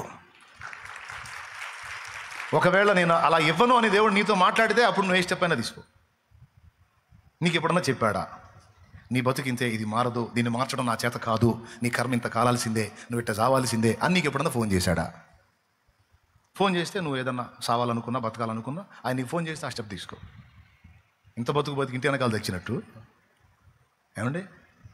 అట్లాంటి పనికిమాలిన పనులు, పనికిమాలిన ఆలోచనలు చేయొద్దు, పనికిమాలిన నిర్ణయాలు చేయొద్దు. తీరా దేవుడు కార్యం చేయబోయేటప్పుడు కొంతమంది దేవుడిని వదిలేసి లోకంలో కలిశారు. తీరా కార్యం చేసి దేవుడు మలుపు తిప్పబోయే టైంలో ప్రాణం తీసుకున్నారు. తీరా దేవుడు కార్యం చేయబోయేటప్పుడు దాన్ని వదిలేసి వెళ్ళిపోయారు. సేవకులు కూడా కొంతమంది అట్లనే తేడాపడ్డారు. అందరికీ చెప్తున్న ప్రేమతో జాగ్రత్త. దేవుడు ఏ రోజున ఏ మలుపు తిప్పుతాడో నీకు తెలియదు. భక్తులందరూ చేసింది ఏంటంటే, వాళ్ళు ఎదుర్కొంటున్న పరిస్థితుల వైపు కానీ, అభ్యంతరపరుస్తున్న వ్యక్తుల వైపు కానీ చూడకుండా అన్నిటినీ బ్యాలెన్స్ చేసి అన్నిటినీ తమకు అనుకూలంగా మార్చగలిగిన దేవుని వైపు వారు దృష్టి నిలిపారు. ఎటు దృష్టి నిలిపారు? దేవుని వైపు వాళ్ళు దృష్టి నిలిపారు. అందుకే విజేతలుగా నిలబడ్డారు, మనందరికీ సాక్షులుగా పరిగణించబడ్డారు. నీకేమర్థమైంది? నిరాశ, నిస్పృహలు ఆవరించినాయా? కృంగిపోయి ఉన్నావా? వదిలే. చెప్పు, నీ భవిష్యత్తు ఎవరి చేతిలో ఉంది? ముందే చూశాడా? రైట్. నీ బిడ్డల భవిష్యత్తు, నీ ఇంటి వారి భవిష్యత్తు ఉందని నీకు నమ్మకం ఉందా? దాన్ని ఏ మలుపైన తిప్పగల సమర్థుడు ఆయన అనే విశ్వాసం ఉందా నీకు? అట్లయితే మోకాళ్ళు ఆయన వైపే చూడు. ఆమె దా, మోకాళ్ళ మీదకి రా. దీంతో పాటు గుర్తుపెట్టుకో, లాస్ట్ మాట, మన శత్రువులను కూర్చున్న భవిష్యత్తు కూడా దేవుడు ముందే లిఖించాడు. అర్థమైందా? నాశన పాత్రుడు తప్ప ఎవడు నశించలేదు అన్నాడు యేసయ్య. మనుష్య కుమారుడు తన గురించి రాయబడిన ప్రకారం పోవచ్చున్నాడు, కానీ ఆయన అప్పగించిన వానికి ఎక్కువ శ్రమ కలుగును అని ఉంది. వాని ఉద్యోగం ఎవరొకడు తీసుకొనుగా, కానీ యేసును అప్పగించిన యోధాను గురించి కీర్తనలో ప్రవచనం ఉంది. అంటే ఇంకా చాలా సంవత్సరాల తర్వాత యోధా పుడతాడు. యోధా పుట్టకముందే వాడి గతి ఏమైంది అక్కడ ప్రవచనం రాస్తుంది. బిడ్డలారా, శత్రువుల భవిష్యత్తు కూడా దేవుడు ముందే సిద్ధపరిచి ఉంచాడు. మిడిసిపడి విర్రవీగేటువంటి ప్రతి ఒక్కరి భవిష్యత్తు దేవుడు చూసి నవ్వుకుంటున్నాడు. ఏమండి? రంగు రంగుల లోకపు పొంగులెన్ను చూసి చెంగు చెంగున నీవు పరుగేత నేలనే, అందము మాయా సౌందర్యము వ్యర్థమని, త్రాసు మీద ధూళి లాంటి, త్రాసు మీద ధూళుంటే కనువు తెలిసిపోద్ది, అది లైఫ్. త్రాసు మీద ధూళి లాంటి యౌవనమే క్షణికమని, మూడు నళ్ళ ముచ్చటని ఎరుగక మిడిసిపడి పొంగేటువంటి శత్రువుల భవిష్యత్తు దేవుడు చూసి నవ్వుకుంటున్నాడు. అది ఎవరైనా సరే. నాసికారంధ్రములలో జీవవాయువును కలిగింది, వట్టి ఊపిరిని పోలి అడవి పువ్వును పోలినటువంటి మనుషులు ఆయన చోద్యంగా చూస్తుంటాడు అని చిద్విలాసంగా నవ్వుకుంటాడు ఆయన. రంగు రంగుల లోకపు పొంగులెన్నో చూసి, రంగు రంగుల లోకపు పొంగులెన్నో చూసి, చెంగు చెంగున నీవు పరుగేత నేలనే, రంగు రంగుల లోకపు పొంగులెన్నో చూసి, చెంగు చెంగున నీవు పరుగేత నేలనే, అందము మాయా సౌందర్యము వ్యర్థమని, అందము మాయా సౌందర్యము వ్యర్థమని, త్రాసు మీద ధూళి లాంటి యౌవనమే క్షణికమని, త్రాసు మీద ధూళి లాంటి యౌవనమే క్షణికమని, మూడు నళ్ళ ముచ్చటని ఎరుగక ముందు చూపు కొంతైన లేక, మూడు నళ్ళ ముచ్చటని ఎరుగక ముందు చూపు కొంతైన లేక, అంతా వ్యర్థమని అర్థం కాక, అంతా వ్యర్థమని అర్థం కాక, సంతలో వెదకులాటలెందుకే నీటి మీద బుడగా, సంతలో వెదకులాటలెందుకే నీటి మీద బుడగా, మూడు నళ్ళ ముచ్చటని ఎరుగక ముందు చూపు కొంతైన లేక. Praise the lord. శత్రువుల భవిష్యత్తు కూడా దేవుడు ముందే చూసేశాడు. సైతాను, దేవదూతలు, పడద్రోయబడిన దూతలు, వారికి లోబడి తమ ఆత్మలను అప్పగించుకున్న దుర్మార్గులు, వారి తీవ్రమైనటువంటి భవిష్యత్తు, అగ్నిగుండంలో వారి యాతన దేవుడు ముందే చూశాడు. దేవుడు చిద్దులాసంగా నవ్వుకుంటున్నాడు. కాబట్టి నిన్ను వేధించువారు, శ్రమ పెట్టువారు, నిన్ను బాధించువారు, అవమానపరచువారందరూ సిగ్గుపడి తలదించుకొని అభావులయ్యేటువంటి దినం వస్తుంది.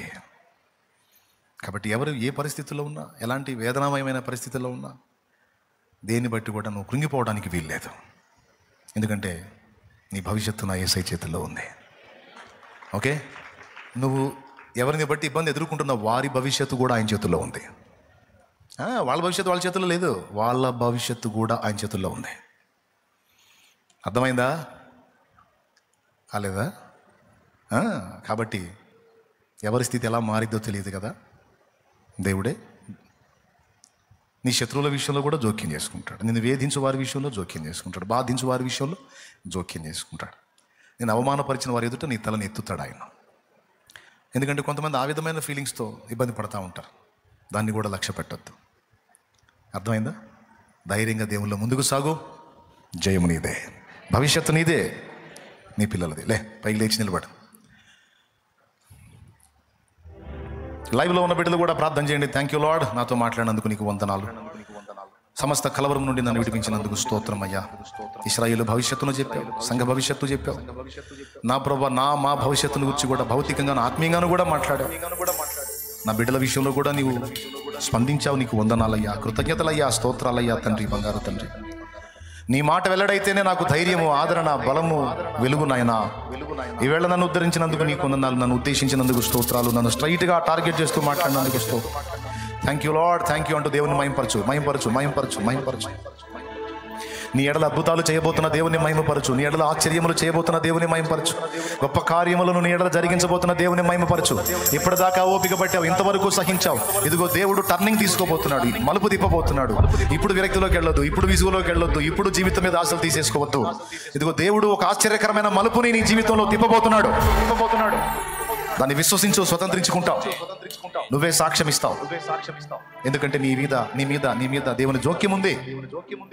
శత్రువు నిన్ను నిరాశపుచ్చుతున్నాడు, కృంగదీస్తున్నాడు, వాడిని నమ్మొద్దు. హల్లెలూయా, హల్లెలూయా. యేసయ్యా నీకు స్తోత్రం. అవును, నువ్వున్నావు. నా కోసం ప్రాణం ఇచ్చిన వాడివి, నన్ను పిచ్చిగా ప్రేమించిన వాడివి, నన్ను నీ రెక్కల్లో దాచుకున్న వాడివి, నా కోసం సమస్తాన్ని విడిచిపెట్టి మట్టి పురుగులాగా భూమి మీదకి వచ్చి నా కోసం 30 సంవత్సరాల పైచిలుగు బ్రతికిన వాడివి, ఉమ్ములు, అవమానాలు, కొరడా దెబ్బలు, ఎన్నో దోషణలు నా కోసం భరించిన వాడివి, నన్ను పిచ్చిగా ప్రేమించిన వాడివి నువ్వు నాకున్నావు. నేను అదే నమ్ముతున్నాను ప్రభువా. దేవా నువ్వు నన్ను ప్రేమిస్తున్నావు, దేవా నువ్వు నన్ను ప్రేమిస్తున్నావు. నువ్వు అన్ని చూస్తా ఉన్న దేవుడవు, నువ్వు అన్ని చూస్తా ఉన్న దేవుడవు, అన్ని ఎరిగి ఉన్న దేవుడవు. నీకు రహస్యమైనది మరుగైనది ఏదీ లేదు. నీవు న్యాయ తీర్పరివి, న్యాయవంతుడవు. నీకు స్తోత్రమయ్యా. హల్లెలూయా, హల్లెలూయా, హల్లెలూయా, హల్లెలూయా అంటూ ప్రార్థన చేయి. నీతిగల న్యాయాధిపతి నీ పక్షమున తన బాహువు చాపి ఉన్నాడు. ఆయన బలమైన కార్యాలు నీవు చూడబోతున్నావు, స్వతంత్రించుకోబోతున్నావు. దేవునికి మహిమ. హల్లెలూయా, హల్లెలూయా, హల్లెలూయా. పరిశుద్ధుడైన మా తండ్రి, ప్రేమ స్వరూపిక దేవా, మా బిడ్డలందరినీ దర్శించినందుకు నీకు వందనాలు. నీ వాక్కు చేత మమ్మల్ని, సంఘ భవిష్యత్తుని, అలాగే ఇజ్రాయెల్ భవిష్యత్తుని గురించి కూడా మాతో మాట్లాడి మమ్మల్ని ప్రోత్సాహపరిచినందుకు నీకు వందనాలు. అవును, ఈ విశ్వం యొక్క భవిష్యత్తే నీ చేతుల్లో ఉంది ప్రభువా. ఈ జగత్తు యొక్క భవిష్యత్తు, జీవమే నీ చేతుల్లో ఉంది ప్రభువా. ఓ తండ్రి నాయన, నాసికారంధ్రంలో జీవవాయువు కలిగి అడవి పువ్వు వలె, వట్టి ఊపిరి వలె, త్రాసు మీద ధూళి వలె ఉన్న మనుషుల బ్రతుకు ఏ పాటిదే? ఉంచగలవు, పెంచగలవు, తుంచగలవు. ఏదైనా నీకు చేతనవుతుంది ప్రభువా. నీ కృతజ్ఞతలు చెల్లిస్తున్నా. నీ మాటల చేత మమ్మల్ని ఆదరించినందుకు, ధైర్యపరిచినందుకు, ప్రోత్సాహపరిచినందుకు కృతజ్ఞతాస్తుతులు చెల్లిస్తున్నా. జరుగుతున్న పరిచర్యలో నా ప్రభా నీవే మాకు ఇంకా విజయాన్ని దయచేసి కడవరి వాన కుమరించి నా ప్రభా ఇంకా అనేక సంఘములుగా, అనేక శాఖలుగా సార్వత్రిక సంఘం విస్తరించాలి. తండ్రి సన్నిధి మినిస్ట్రీస్ ద్వారా జరుగుతున్న పరిచర్యలు విస్తరించాలి. ఇంకా అనేక మంది దైవజనులు లేవాలి, దైవజనురాండ్రు లేవాలి. ఎక్కడెక్కడో ఉండి ఈ ప్రేయర్లో ఏకీభవిస్తున్న వారిలో కూడా చైతన్యం రావాలి. వారు కూడా రోషము గలవారని నీ కొరకు నిలబడాలి. వారి మీదకి, మా మీదకి, అందరి మీదకి నీ పరిశుద్ధాత్మను పంపు. దేవుని ప్రజల్ని బంధ విముక్తులు చేయడానికి మోషే మీదకి పంపిన ఆత్మను పంపు. సత్యం కోసం రోషంగా నిలబడిన ఏలియా ఆత్మను మా మీదకి పంపు. నీకు స్తుతి, మహిమ, ఘనత చెల్లిస్తూ కృతజ్ఞతా వందనాలు చెల్లిస్తూ దుష్టశక్తులను, దురాత్మలను, సాతాను కుట్రలను, కుయుక్తులన్నీ నాశనమైపోవాలి యేసునామములో. నీ సమాధానం మాకు కలగాలి యేసునామములో. నీ సన్నిధి మాకు దొరకాలి యేసునామములో. నా బిడ్డల్ని బలపరిచి నీ వైపే చూచి భవిష్యత్తుని ఆశీర్వాదకరంగా స్వతంత్రించుకోవడానికి సహాయం చేయవు. యేసునామములో ప్రార్థించి పొంది ఉన్నాం తండ్రి. మన బిడ్డల విశ్వాసంతో తెచ్చిన నూనె నీ శక్తితో నింపి రోగులైన వారికి అది వ్రాసి ప్రార్థించడం ద్వారా స్వస్థత చేకూర్చు. చిన్నలు, పెద్దలు, వృద్ధులు, స్త్రీలు, పురుషులు, యవ్వనులు బిడ్డలందరి భవిష్యత్తులో శుభప్రదం చేయి. అందరికి కన్నీరుతుడు, అందరికి ఆదరణ దయచే. నా సంతోషాన్ని స్థిరపరచు. నీలో మేము ఇంకా ఆనందించి వర్ధిల్లే భాగ్యం మాకు దయచేయి. ఇందులో రోగులు ఎంతమంది ఉన్నారో, బలహీనులు, ఏ విధమైన సమస్యలతో, అప్పుల బాధలతో, ఆర్థిక ఇబ్బందులతో, కుటుంబంలో కలహాలతో, కేసులతో, అలాగే నా ప్రభువా కుటుంబంలో భర్తకు బాగోలేక, భార్యకు బాగలేక, పిల్లలకు బాగలేక, తల్లిదండ్రులకు బాగలేక, అన్నదమ్ములకు, తోడబుట్టిన వారికి బాగుగాలేక, బంధువులకు బలహీనంగా ఉన్న పరిస్థితులు ఎంతమంది కుటుంబాల్లో సఫర్ అవుతున్నారో వారికి విడుదల, స్వస్థత ప్రకటిస్తున్నా యేసునామములో. వారు బాగుపడాలి. మంచాల మీద పడున్న వాళ్ళు లేవాలి యేసునామములో. ఈ లైవ్ ద్వారా ఎక్కడెక్కడ నుండి వీక్షిస్తున్నారో వాళ్ళలో కూడా స్వస్థత కార్యం జరగాలి. వాళ్ళకు ఉన్నటువంటి రోగబంధకాలు తెగిపోవాలి. వారిని పట్టిన దయ్యాలు వదిలిపోవాలి యేసునామములో. ఓ వారు పీడించబడుతున్న మంత్రశక్తుల నుండి విడుదల ప్రకటిస్తారు. రోగులను స్వస్థపరచండి. ఇక్కడ ఉన్న బిడ్డలు కూడా ఎవరు రోగులు ఉన్నారో వారిని ముట్టండి, స్వస్థపరచండి, ఆరోగ్యం ఇచ్చేయండి, ఆయుష్ను ఇచ్చేయండి. నీ వాగ్దానాలు నెరవేర్చండి. ఎవరెవరు ఏ ప్రయత్నాల్లో ఉన్నారో నీ చిత్తానుసారమైన ప్రతి ప్రయత్నం సఫలం అవ్వాలి. ఇంకా ఎక్కువ ఇవ్వదలుచుకుంటే వాళ్ళ ప్రయత్నాలు విఫలం చేసి ఇంకా ఎక్కువ వారి కలుగునట్లు కార్యములు జరిగించు. నీకే స్తుతి మహిమ చెల్లిస్తూ తిరుగు ప్రయాణాల్లో కూడా తోడై ఉండమని యేసు నామములో ప్రార్థించి స్తుతించి కృతజ్ఞతలు చెల్లించి నిన్ను మహిమపరచుకుంటున్నాము తండ్రి. మన ప్రార్థన విని మనకు జవాబులు ఇచ్చిన దేవునికి స్తోత్రం, స్తోత్రం, గట్టిగా స్తోత్రం, స్తోత్రం, స్తోత్రం. తన కార్యములను బలంగా జరిగిస్తున్న దేవునికి స్తోత్రం, స్తోత్రం, స్తోత్రం. సాతాను శక్తులను, దురాత్మ శక్తులను, మాంత్రిక శక్తులను నాశనం చేస్తున్న దేవునికి స్తోత్రం, స్తోత్రం, స్తోత్రం, స్తోత్రం. తన పిల్లలకు రక్షణార్థమైన బాహు చాపుతున్న దేవునికి స్తోత్రం, స్తోత్రం, స్తోత్రం, స్తోత్రం, స్తోత్రం. మన కుటుంబాల్లో, మన జీవితాల్లో గొప్ప స్పష్టమైన అద్భుతాలు, సూచక్రియలు, మహత్కార్యాలు జరిగించి ఆ కార్యాలను సాక్ష్యాలుగా పంపుతున్న దేవునికి స్తోత్రం, స్తోత్రం, స్తోత్రం, స్తోత్రం, స్తోత్రం. ఇక్కడ ఉన్న వారిలో రోగులను ముట్టిన దేవునికి స్తోత్రం, స్తోత్రం, స్తోత్రం. స్వస్థత ఇచ్చిన దేవునికి స్తోత్రం, స్తోత్రం, బంధకాల్లోంచి విడిపించిన దేవునికి స్తోత్రం, స్తోత్రం, స్తోత్రం, స్తోత్రం. ఆమేన్. ఆమేన్.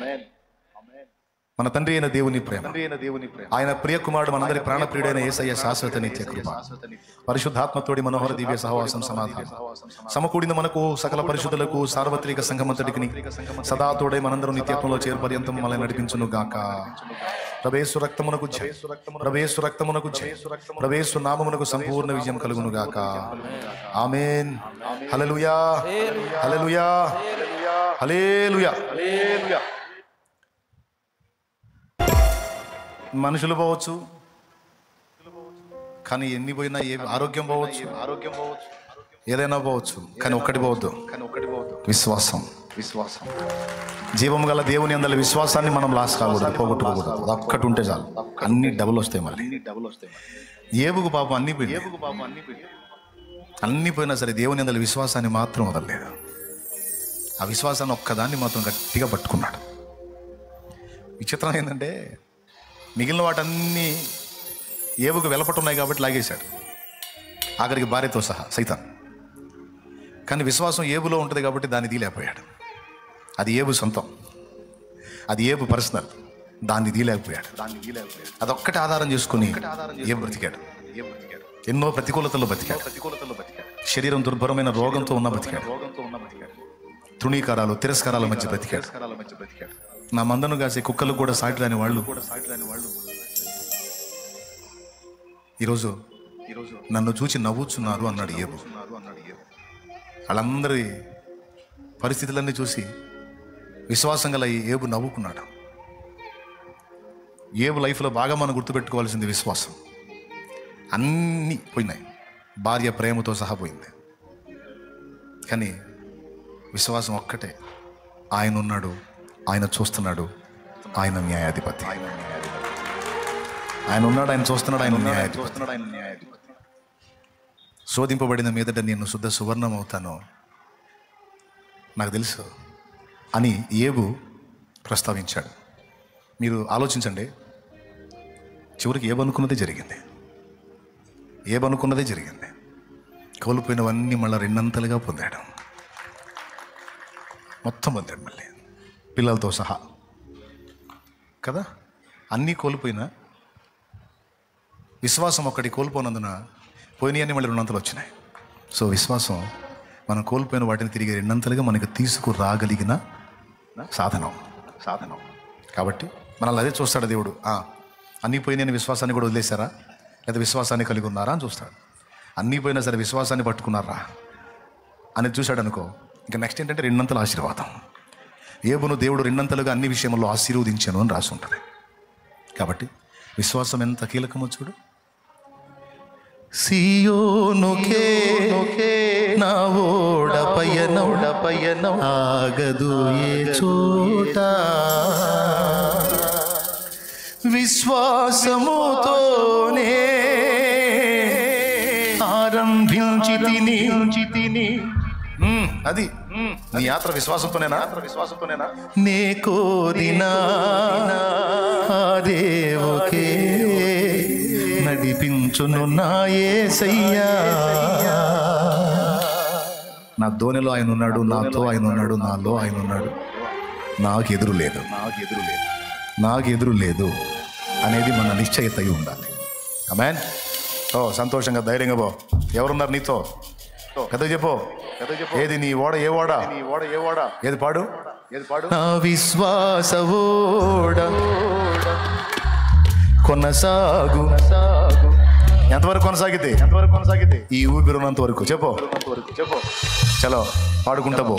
నా విశ్వాస ఓడ యాత్ర కొనసాగుచున్నది. నా విశ్వాస ఓడ యాత్ర